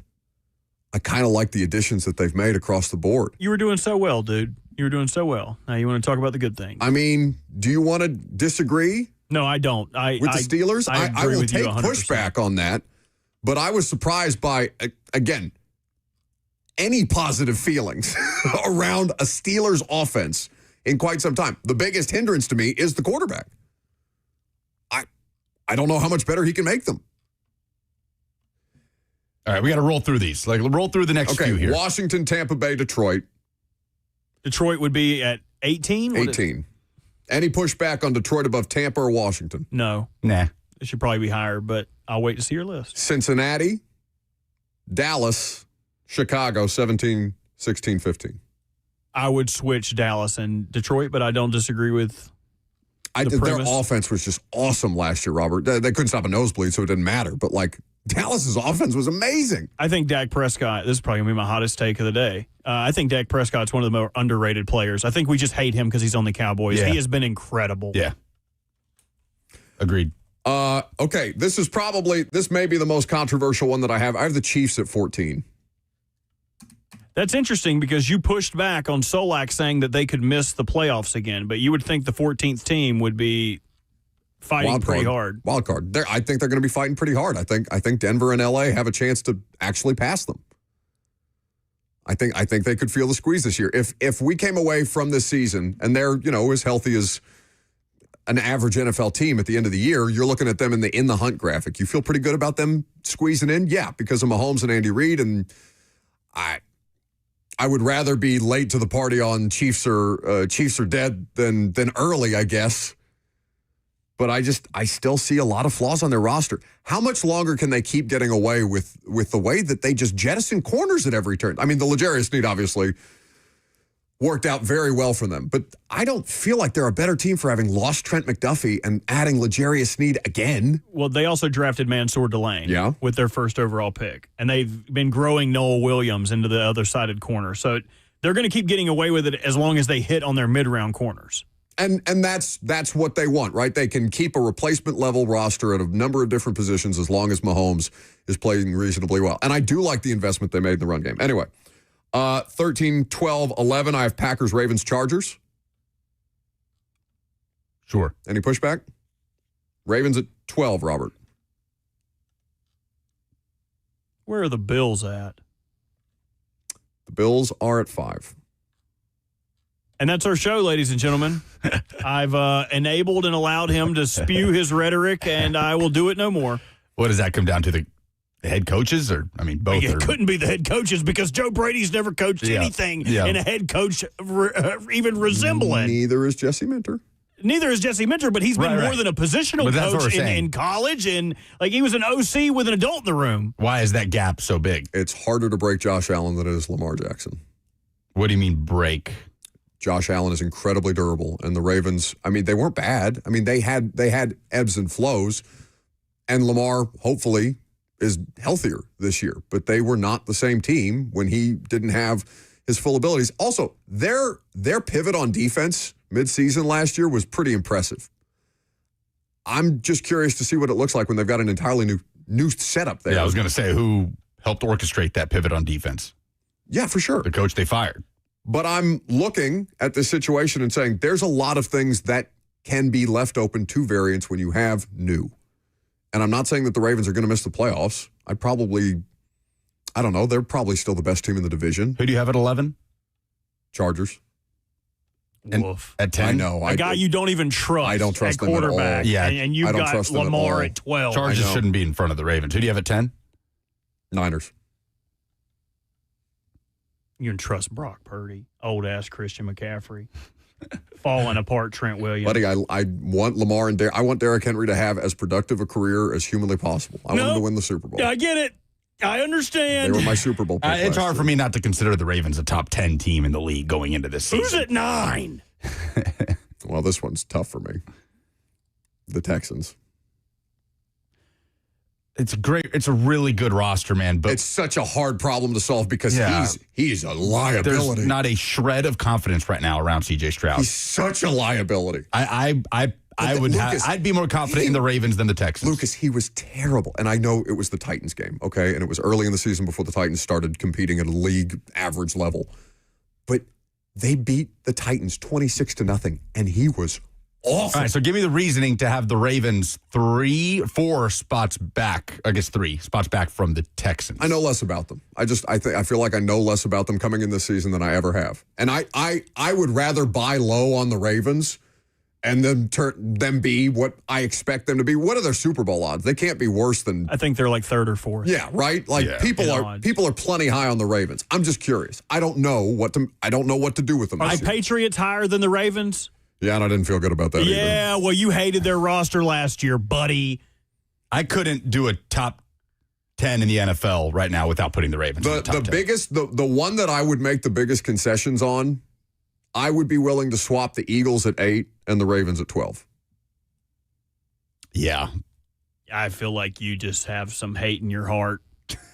You just got some kind of crazy hate in your heart You today. sound like a Titans fan. Who's at 7?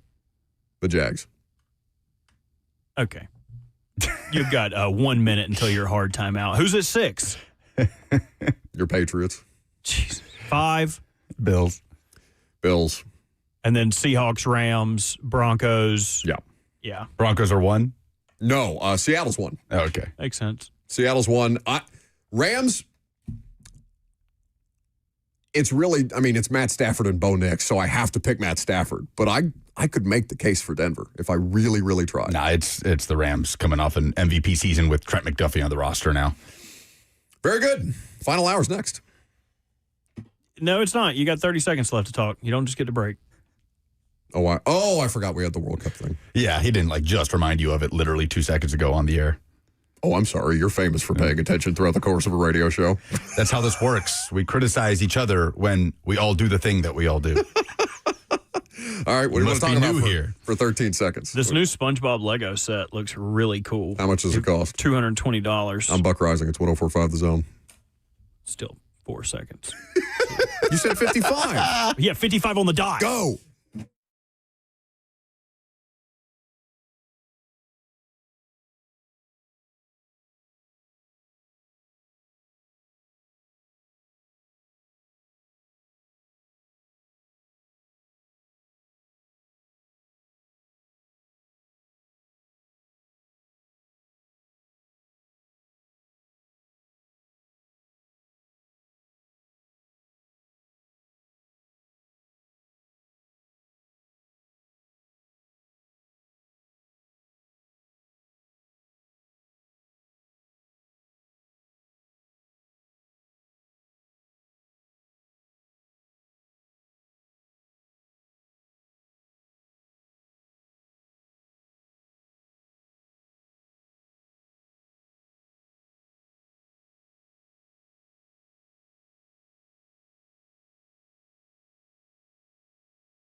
So we did power rankings in the last hour in the NFL, and it is list season. There are top 10 ESPN positional lists for 11 different positions that Jeremy Fowler does on an annual basis, where he goes around, he polls scouts, coaches, and executives.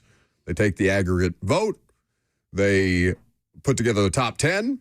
They put together an honorable mention. They also include others receiving votes. 2 Titans have made appearances in these respective lists. Peter Skoronski was the 9th rated guard or center because those positions were combined.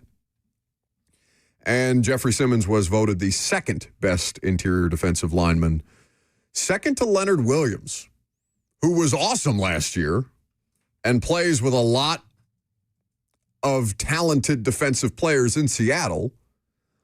I think as an individual player, I'd have a hard time saying that Jeffrey is not better than Leonard Williams last year.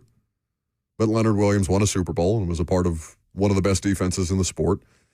And Jeff was awesome, but he was on a 3-14 team, and the Titans defense was not very good at all. It is what it is, all those reasons you just listed. But I would say, I feel like what Jeff did last year was more impressive individually than what Leonard Williams did last year. Agreed. And that's the attention on Jeff as the only threat in that defense and still putting up the numbers he put up. I agree. I would have voted Jeff 1. The aggregate vote did not. The lowest vote Jeff got was 8. I want to talk to that guy. That's insane. In what world? Well, I just didn't watch. You know, you just clearly didn't watch him last year. He was insane. So the quarterbacks list is out. Do you guys have a guess? It's probably pretty easy. Is who the top 3 quarterbacks in last year's list? Stafford. Oh, last year. Last year's list. Like going into 2025 season. Going into 2025. I wanted to go back and look at the 2025 list and see how it played out versus the 2026 list. Was Josh Allen one? Josh Allen was not one. He won MVP. Yeah, he was the defending MVP winner. Oh, and so rightfully so. Lamar was one, right? No. Pat Mahomes? Pat Mahomes was one last year. So it was Mahomes, Allen, Lamar, and some. Mahomes. These lists are also projecting, right? Yes. This is ahead of the 2025 season. It was not Mahomes, Allen, Lamar. It was Mahomes, Allen, Stafford, Burrow. And obviously, where is Matt Stafford on this list? Matt Stafford is below Jaden Daniels, for what it's worth. Wow. Going into last year. Now, Jaden Daniels did a remarkable thing. He took a franchise that had not mattered in, I don't know, my entire adult lifetime, really, and took them to the NFC Championship game where they lost against the Eagles and was electric the whole way through. And they were super healthy, and that's what it looks like when Jaden Daniels gets a super healthy team. So we don't have the top 10 for QBs this year. We do. Oh, we do? We do. When did that come out? That came out yesterday. So you're saying on the 25 list. I wanted to look at 25. Yeah, on the 25 list, going into 25, Matt Stafford, I'll give you the full list. So it's Mahomes, Allen, Burrow, then Lamar at 4, then Jaden Daniels at 5, again, coming off of Jaden Daniels' incredible rookie season, Stafford, Herbert, Goff, Jalen Hurts, Baker. That was the top 10 last year. Honorable mention was C.J. Stroud and Jordan Love. Others receiving votes, Kyler Murray, Brock Purdy, Dak Prescott, Aaron Rodgers, Tua, and Bo Nix. The Tua one's crazy. I think it's important to mention what Matthew Stafford was going through at this time last year, where they were bringing in a hyperbolic time chamber to recover his body. He was Avril Lavigne. Right. They were giving him the Captain America treatment. They cloned him. Right. Yeah. So that would probably be why. A couple of that with Jaden Daniels coming off the NFC Championship trip. No, now my memory is refreshed. Yes, there was a lot of injury concern about the back around Which Stafford. makes his season even more impressive because we didn't know if he could get through a season, and he won MVP. Yeah. Matt Stafford was awesome last year. So, again, just for context, before we do this year's top 10, I wanted people to hear last year's top 10. These are projections. There may be a world where Joe Burrow is the 3rd best quarterback in football if he's fully healthy. I don't know how that goes because Burrow is so rarely healthy. Do you have the list in front of you for this year? Okay. So you know that Josh Allen was voted the best quarterback in football coming in. Mahomes 2nd, Stafford 3rd, Burrow 4th, Lamar 5. Why is Robert, in the most unbiased way possible, why is Burrow consistently ranked ahead of Lamar? Because that's not just a last 2 years thing. That's pretty consistent. I think it's also funny because everyone, similar to what you did when you placed the Ravens at 12, you brought up concerns about Lamar's health. Mm-hmm. I think there are more concerns with Joe Burrow staying healthy for a continued season. Like, no one talks about that. Everyone wants to talk about, well, actually, I think Chris Canty was on ESPN arguing against Joe Burrow being ranked so high because of that exact thing. But because he looks more like a traditional quarterback, and I think everyone else is waiting for the shoe to drop with Lamar. Because any other time we've seen athletic specimens, people that use their athletic gifts, we're always wondering. Same thing with Derrick Henry. When is the other shoe going to drop? When's it going to drop? When is he going to age is going to start to reflect on him? Well, you kind of have an example of that happening in real time, right? Jalen Hurts. Jalen Hurts runs way less than he used to. Well, here's the quote from an NFL personnel director on the Lamar ranking at 5. Quote, I do wonder if he starts running less as he approaches age 30. He's still fast, but probably not at his peak. So they could start to manufacture runs in other ways. I think Lamar and Derek are so comparable in terms of when will the drop happen. Now, Derek has defied all odds. Like, if Derrick Henry has a 1,400-yard season this year, that's ridiculous. He's projected betting markets, I think, have him at 1,200 yards.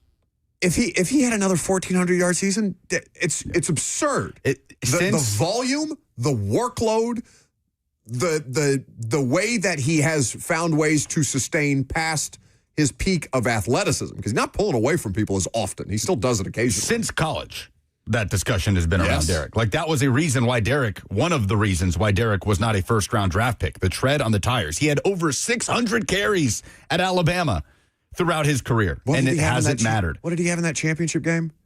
It's something insane. It's just like 45 carries or something disgusting. So, yeah, that's what it is that wait for, because there's no question Burrow has been more injury prone than Lamar the last couple of years. No question. But it is, will the injuries affect, it's projecting that the injuries will affect Lamar's game more than they will affect Burrow's game when both are healthy. Right. Because. Or just aging in general. Because we've seen that. Burrow has made it to a Super Bowl. Lamar has not played in an AFC championship game. So there is bias in the way that they are viewed based on what they have done in their respective careers. Have the Bengals even made the playoffs since they have being not on that made the run? playoffs since they made it to the Super Bowl? What have you done for me lately? Nobody benefited more or has gotten more benefit of the doubt than Burrow. No question, yeah. Like I think he skates more than, maybe Herbert, but I feel like I'm very critical of Herbert on a regular basis. He defies the what have you done for me lately mantra in the NFL for sure, because it's, he got hurt, it's the defense, and he has had MVP-like seasons, I guess, singular, since that run where the defense let him down. But it is kind of crazy how he continues to be at the top of these lists, and I do love Joe Burrow. So after Lamar, it goes 6 Prescott, and I want to stop here on Justin Herbert, and I want to read the blurb here on Justin Herbert. Herbert's career has reached an inflection point. He's an immense talent who recorded historic numbers in his early years. Quote, if you're picking quarterbacks to build around, you're still taking him pretty high. This is according to an NFL personnel executive. That proved true in the voting, with Herbert appearing on nearly 80% of the ballots. How the hell do you put a ballot together without putting Justin Herbert on the list? That to me is insane. And his pairing with new offensive coordinator Mike McDaniel has the league intrigued. Quote, there's a reason the Chargers' OC job was the best one available because of the quarterback. McDaniel should be able to streamline some things for Herbert, manufacture some layup first down throws for him. Goes on to say the previous coordinator, Greg Roman, known more for his running game prowess over 2 seasons with Roman, Herbert had a very effective 2024, but threw 13 interceptions last year, albeit while the Chargers dealt with a battered offensive line for much of the season. The offense looked disjointed in a playoff loss to New England, too. Through 6 NFL seasons, Herbert has 0 playoff wins to show for his promise. Herbert is I would have said it's Lawrence prior to last season.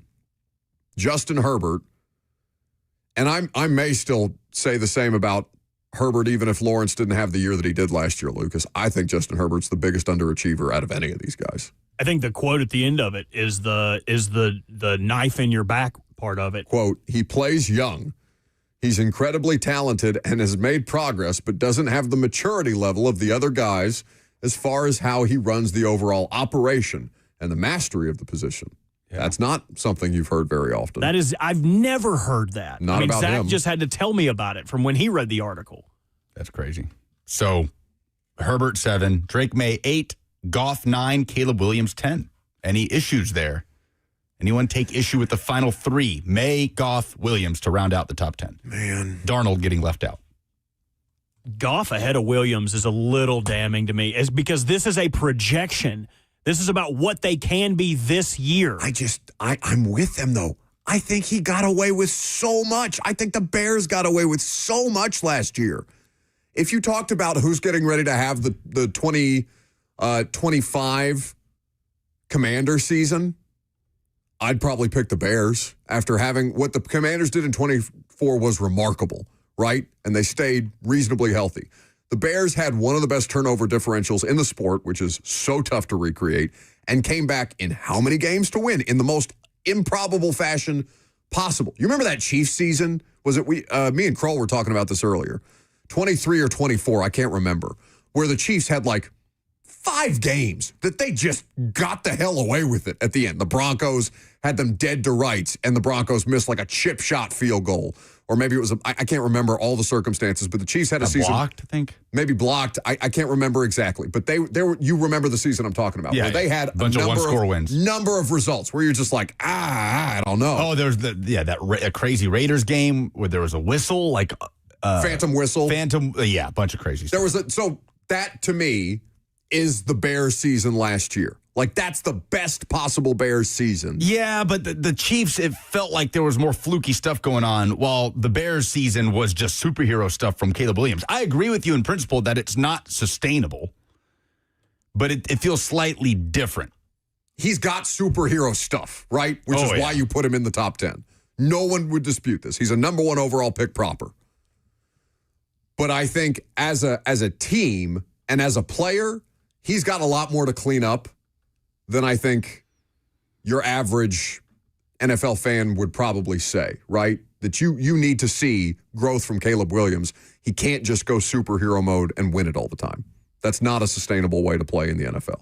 My only issue is this is not a team quarterback ranking. This is a quarterback flat ranking. And I would rather have Caleb Williams than Goff 10 times out of 10. Okay. So well, let's talk about the players that he's picked over. The honorable mention. The honorable mention has a few names. Tough for people to pick quarterbacks this year. Sam Darnold. Last year there were only 2 guys in honorable mention. This year, Sam Darnold, Jaden Daniels, Jordan Love, Brock Purdy, Baker Mayfield, Trevor Lawrence, Jalen Hurts. Would you take Caleb Williams over any of those other players that I just mentioned? I think there's 6 quarterbacks who received 7 quarterbacks who received honorable mention votes. If I'm building a team, yes.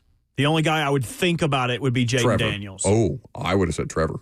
Well, if you're talking about building a team, Trevor is older. Trevor's much older than Caleb is. But if it's just right now or this single season. Let's say single season.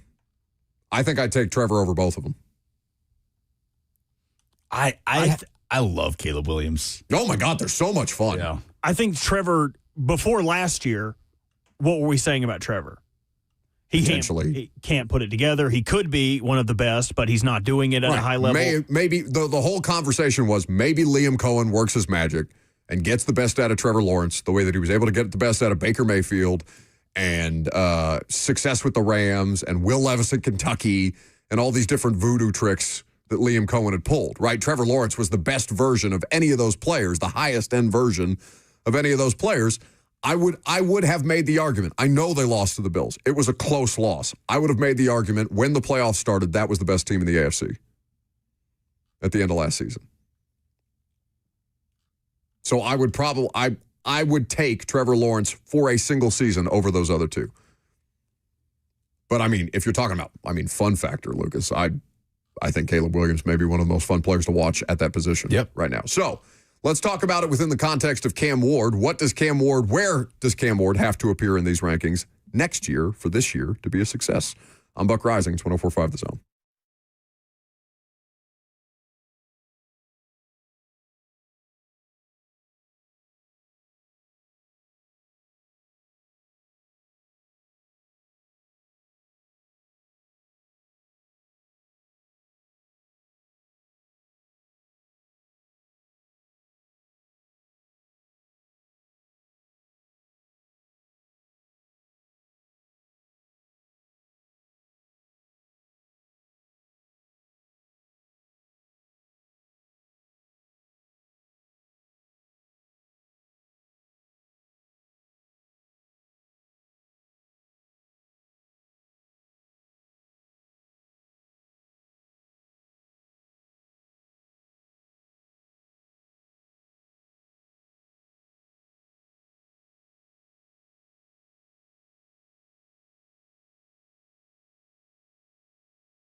So we were looking at the F&M Bank chat during the commercial break. Welcome back to the show. The show is fueled by Hattie B's Hot Chicken. Speaking of the show, you can come bowl with us on Thursday.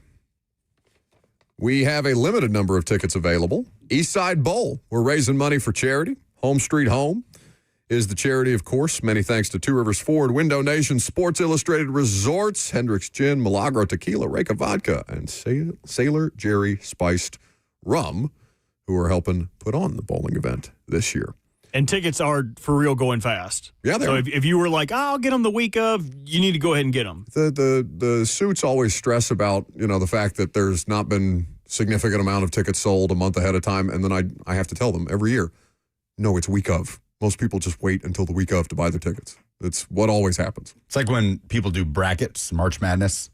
Like, you have multiple days, but, like, people are just doing it, like, an hour before the first game kicks off. 30 minutes. Oh, you told me everyone was doing that. That everyone was just doing it haphazardly and throwing it to the wind. Yeah, I remember. I'm sorry. I'll never do another bracket again. You walked Never. into that one. You walked into that one. But based on the conversation that's being had in the F&M Bank chat, which, by the way, we hope to see many people in chat. We hope to see many people in the audience hanging out with us and helping us raise some money for charity. $40 a person for 3 hours of bowling, which is a really good deal. Eastside Bowl, great spot. Somebody mentioned, talking about the ESPN top 10 quarterbacks list for this year, how the F is Sam Darnold, the Super Bowl champion quarterback. Kenneth Walker was the MVP. Now in Kansas City. Yes. How the F is Sam Darnold, not a top 10 player at the position? I would say, would you take any of those players? If I asked either of you, would you take any of the 10 players that are listed here? Or would you take Sam Darnold over any of the 10 players that I listed here? Is there one? Maybe Goff. But even then, like, I think Goff's a better version of Darnold. Darnold moves a little better. He's just older. He's going to be 32 this year. Yeah. And Goff is he yet 30? Or excuse me, Darnold not yet 30? That's a good question. I got him at 29. Yeah, a little bit younger. Oh, his birthday was just last month. Happy birthday. Happy birthday, buddy. What did he get for his birthday?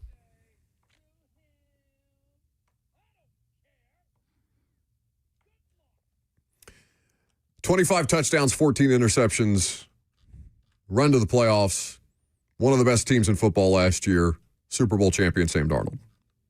Now, that brings up the obvious question. Can you win the Super Bowl without a top 10 player at the most important position? And Robert, the point that you just made was? You can, but don't plan on it. You ain't going to know when you're going to win it. You can get there with Jimmy Garoppolo, but Jimmy Garoppolo just as easily can make the two plays that lose you the Super Bowl as he can execute the two right plays to win you the Super Bowl, right? Oh, this is the fun exercise. Who is the team that does not have a top 10 quarterback that you think has the best chance to win the Super Bowl this year? Philadelphia. I feel no positive vibes about Philly. But None. I'm not saying I have any positive vibes about them whatsoever, but if you said a team. Brock Purdy, that's the where Niners. I would go. This is the first place I'd go. You don't think he's top 10? He's down on this list.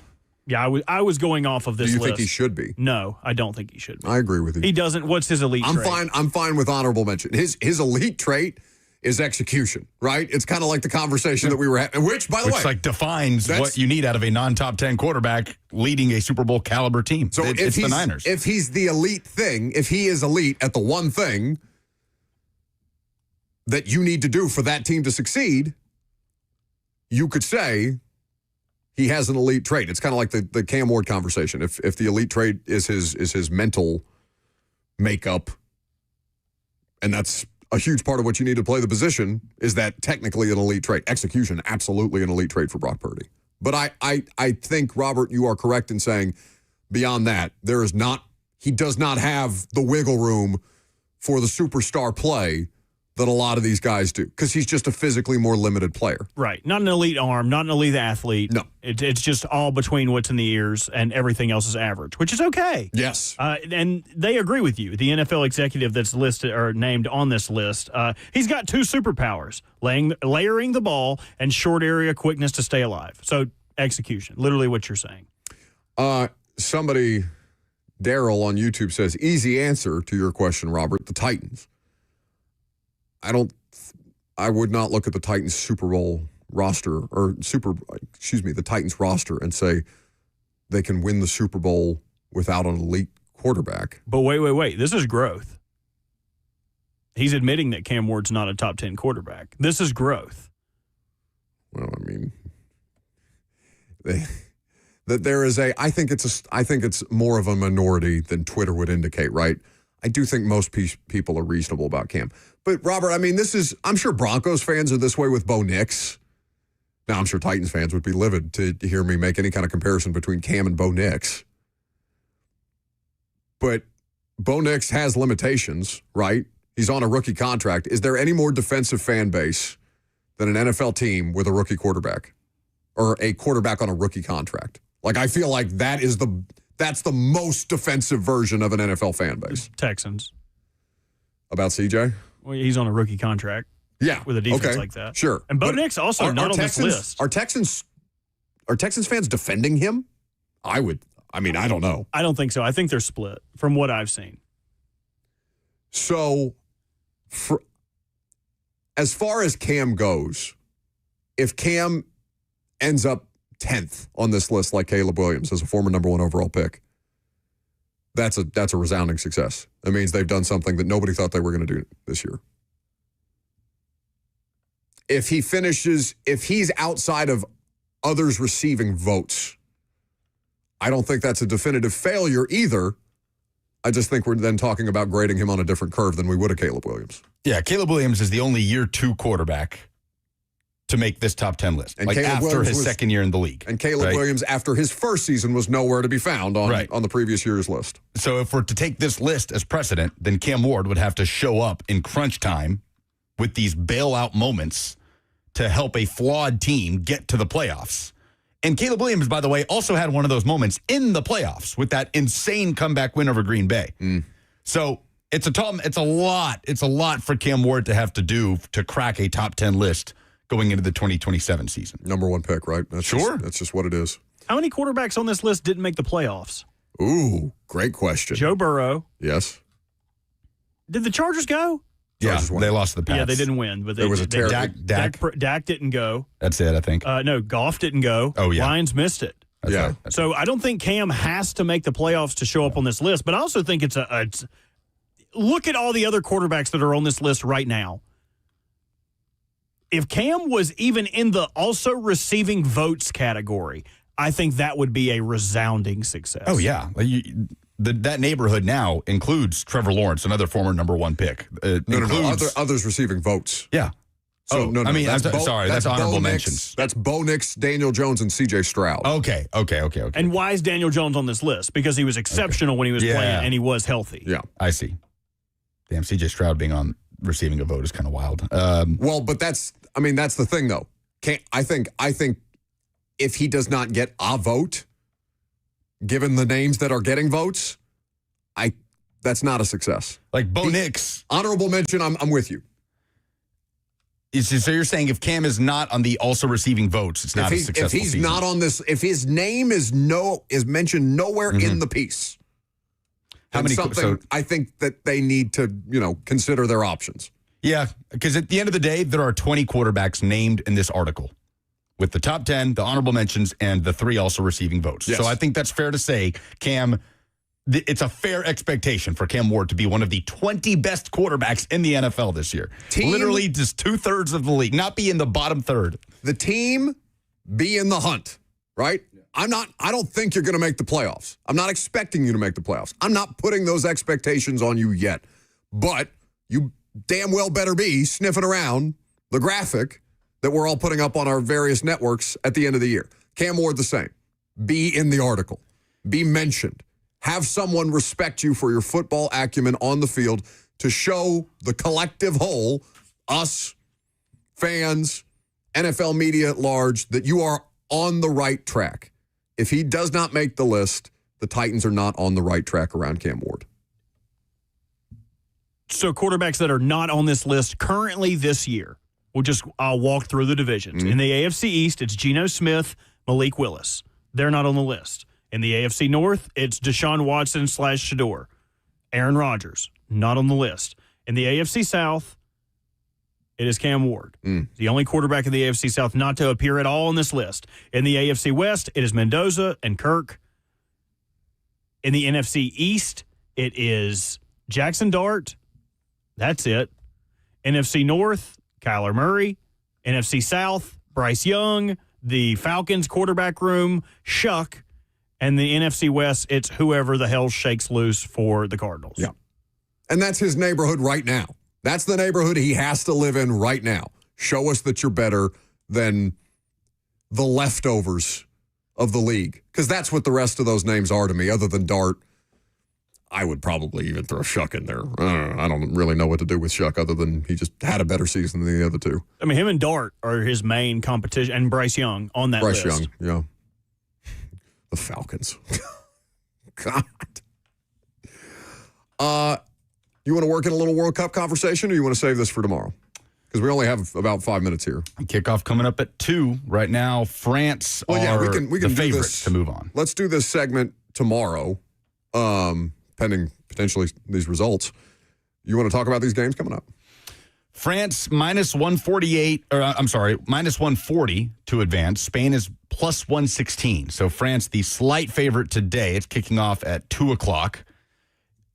You could argue the two best teams in the world are facing off in this semifinal happening in Dallas for a spot in the World Cup final.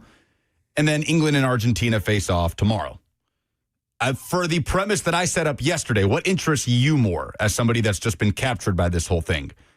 Is it more interesting to you when I mentioned France and Spain and the quality of both of those teams? Spain was the odds-on favorite coming into this World Cup. France have been the best team in this World Cup. They are, in my opinion, the most talented team in this World Cup. Spain are the defending European champions back in 2024, in which they beat France in the semifinal. They've had the upper hand against France recently. Kylian Mbappe has just taken this tournament by storm. Titanic matchup.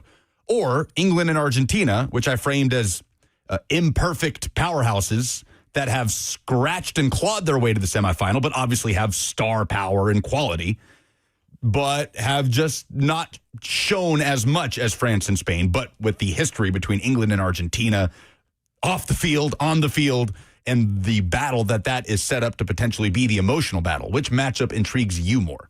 The quality on the field or all of the emotions of England versus Argentina and what that means in a World Cup? I think it's disingenuous for me to say that I don't want the fireworks, and that's Spain and France. Like, that has the potential to be the best game of this World Cup, right? Now, England and Argentina can be filled with drama and a knockdown, drag-out fight, like all the things that we say about a low-scoring football game, right? That gritty, grind-it-out type of situation.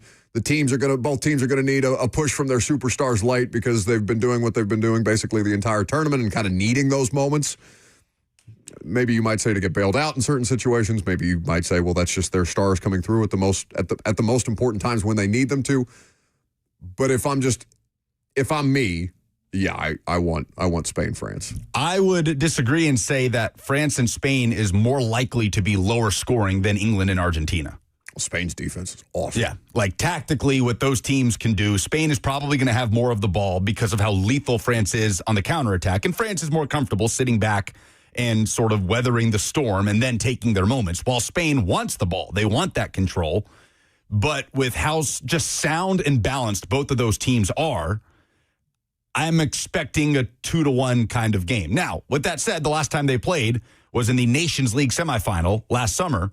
And it was a 5-4 thriller, like barn burner that Spain won. So I'm thrilled by 2-1 right now. Yeah. Like, I'm thrilled by 1-0. But I could see England and Argentina, two teams that are very flawed. But soccer is a game about moments, right? And the casual fan cares more about the drama and the moments than just a tactical masterclass in a chess match between two teams. Like, you can appreciate both for what they are.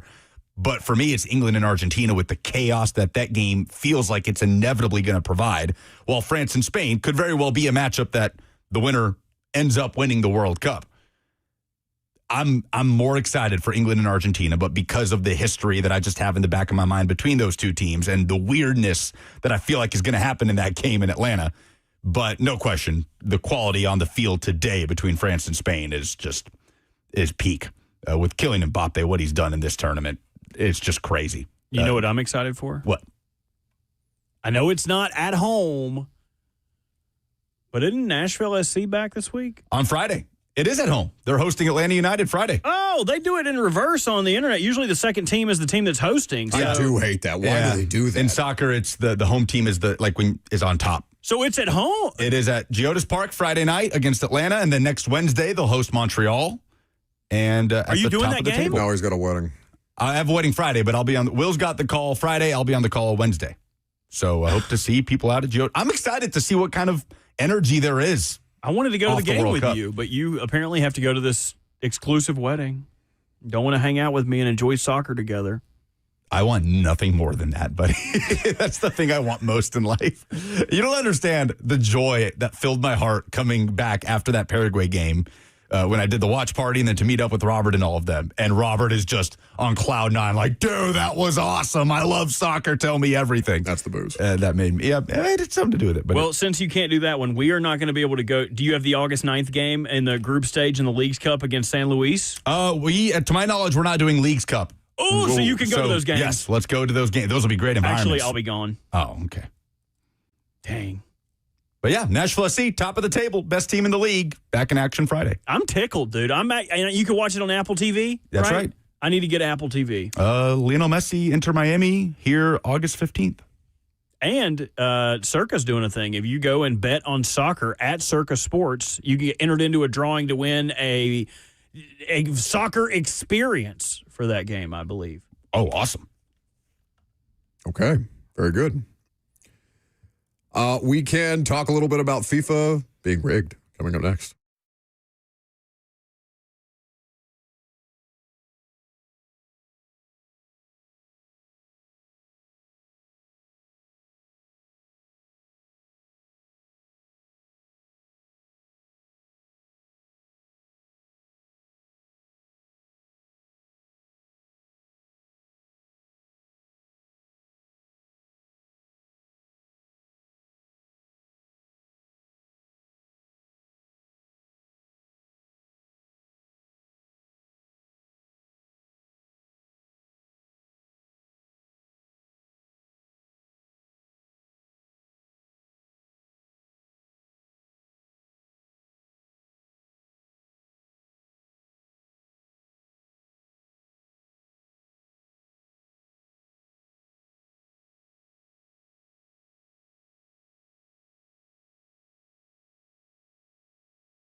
So among the things that Lucas missed when he was on his, I guess it was a wedding planning trip as much as vacation? It was, family, visiting family, wedding planning. All the things. Yeah, not as much leisure, but it was great. You missed not just the U.S. men's national team laying down like dogs against Belgium. No, I didn't miss it, unfortunately, but I was not here for it. That's how I know that it wasn't a vacation proper, because Lucas was still sending things to the Twitter group. I'm like, It's the most FOMO I've ever had, easily, from being away from the show, for sure. We did miss you, but I feel like we did have, I thought we had a fun week. I mean, it was just a ridiculous amount of sports to talk about that we don't normally get in the summer. Yeah. So, the Balogun overturned red card. Dan Patrick, you haven't heard this sound? No. Dan Patrick, who hosts the show, obviously, for a long time, Fox Sports Radio, is doing some reporting on how it was, the process that was behind Balogun's overturned red card. Because, of course, FIFA said everything was on the up and up. Mm-hmm. I got this information over the weekend. The FIFA disciplinary committee is comprised of 18 members. Now, remember, with Flo Balogun, with the automatic ban, and then it was lifted, the USA striker. So when that decision was made to lift the automatic ban, which is an unprecedented action, it was done by one person, and one person only, from what I'm told. Chairman Mohammed Al-Kamali of the United Arab Emirates. The committee was neither informed nor consulted. The UAE is a top-tier relation to the Trump family's business interest and government relationships. This was one person who made this decision. So when President Trump said he is the one that made this happen, he probably did. But my source said that this came from the chairman, Mohammed Al-Kamali of the United Arab Emirates. So the committee wasn't even told of this. And that's why there was this pushback from the committee to say, there's going to be issues here. There's going to be trouble here. But the committee was neither informed nor consulted. This was one person who made that decision, and that's 18 members of the disciplinary committee, and they didn't even know about it. One person made that decision, and President Trump did say that he, is the reason for it. And from what my source told me, probably true. Okay. Yeah, I mean, unfortunately, it's not surprising to hear that from Dan. It gave me a weird, I know you guys talked about it a ton, but I tried to ride the moment and be like, all right, Balogun, let's ride. No, we did it. Do you have the sound back there? Do you have the sound of us celebrating the corruption? Of us celebrating the corruption? Yeah, I got it. Hold on. I think a lot of American fans were like that. All right, let's ride. Yeah. Flo Balogun, but the other side is like, this is gross. Corruption is not bad. Corruption is only bad if I'm not involved. Yes. Yes. But if I'm part of that corruption, I'll defend it. Yeah. That's what it was. That's what every American fan was. That was our entire week around Flo Balogun, and then they pooped themselves, and it didn't matter. Unfortunately, this was a ball don't lie moment. Oh, we got ball don't lie hard. Dude, like the ball, as they say, did not lie. Can't fib. Yeah. Told as many lies as Shakira's hips. So don't bring her up. Why? She's doing the halftime. Oh, sorry, that was in his ear. Robert hates Shakira. I was listening to her on the drive-in. Waka waka, oh, hey, all right. Waka, waka. Sounds like a Muppet song, dude. And y'all don't like the Muppets. So Who what's said up? I don't like the Muppets? Name a Muppet. Not Kermit. Not Miss Piggy. Fozzie Bear. You win. Swedish Chef. Okay, you win this time. Sam the Eagle. Okay, keep going. What's the drummer's name? Oh, Animal. Yeah, what's the band called? Oh, I don't know. Electric Mayhem. What's the front lead singer of that band? Dr. Teeth. Nice.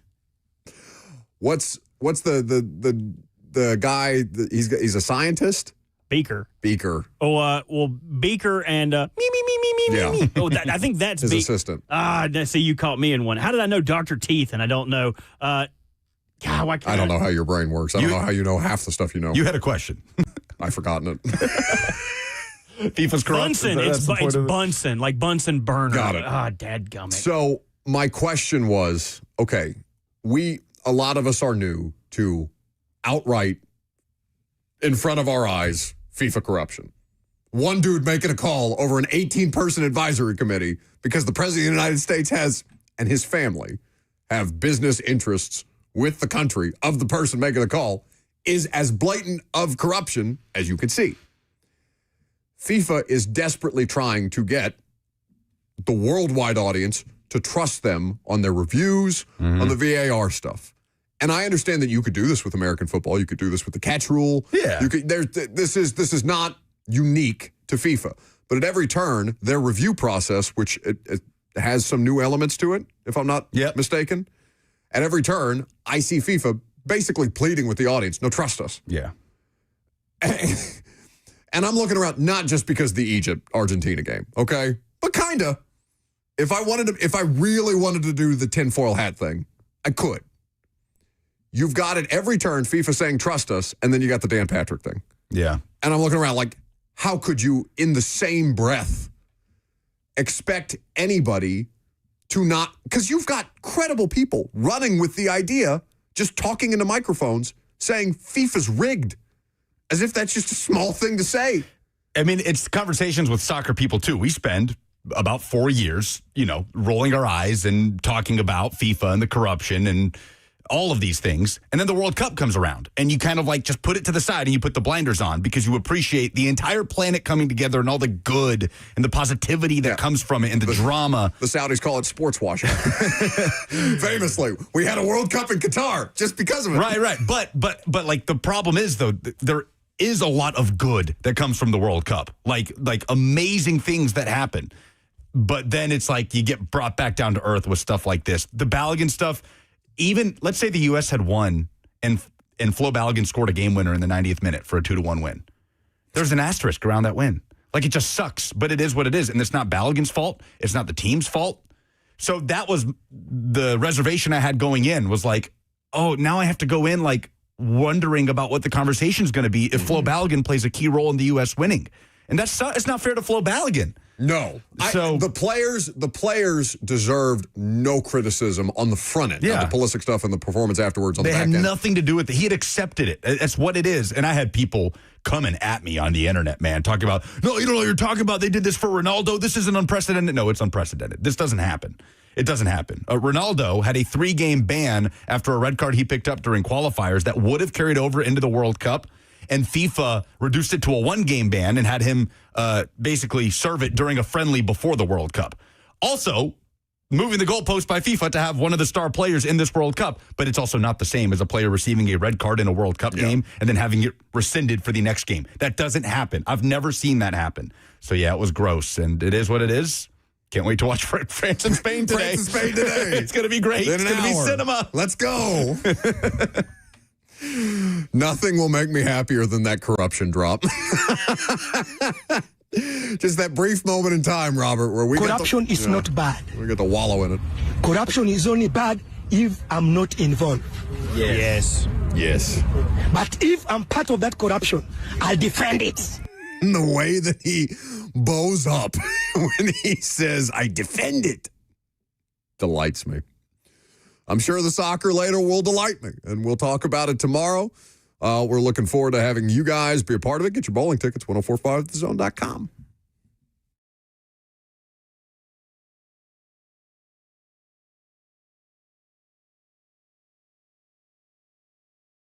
I'll defend it.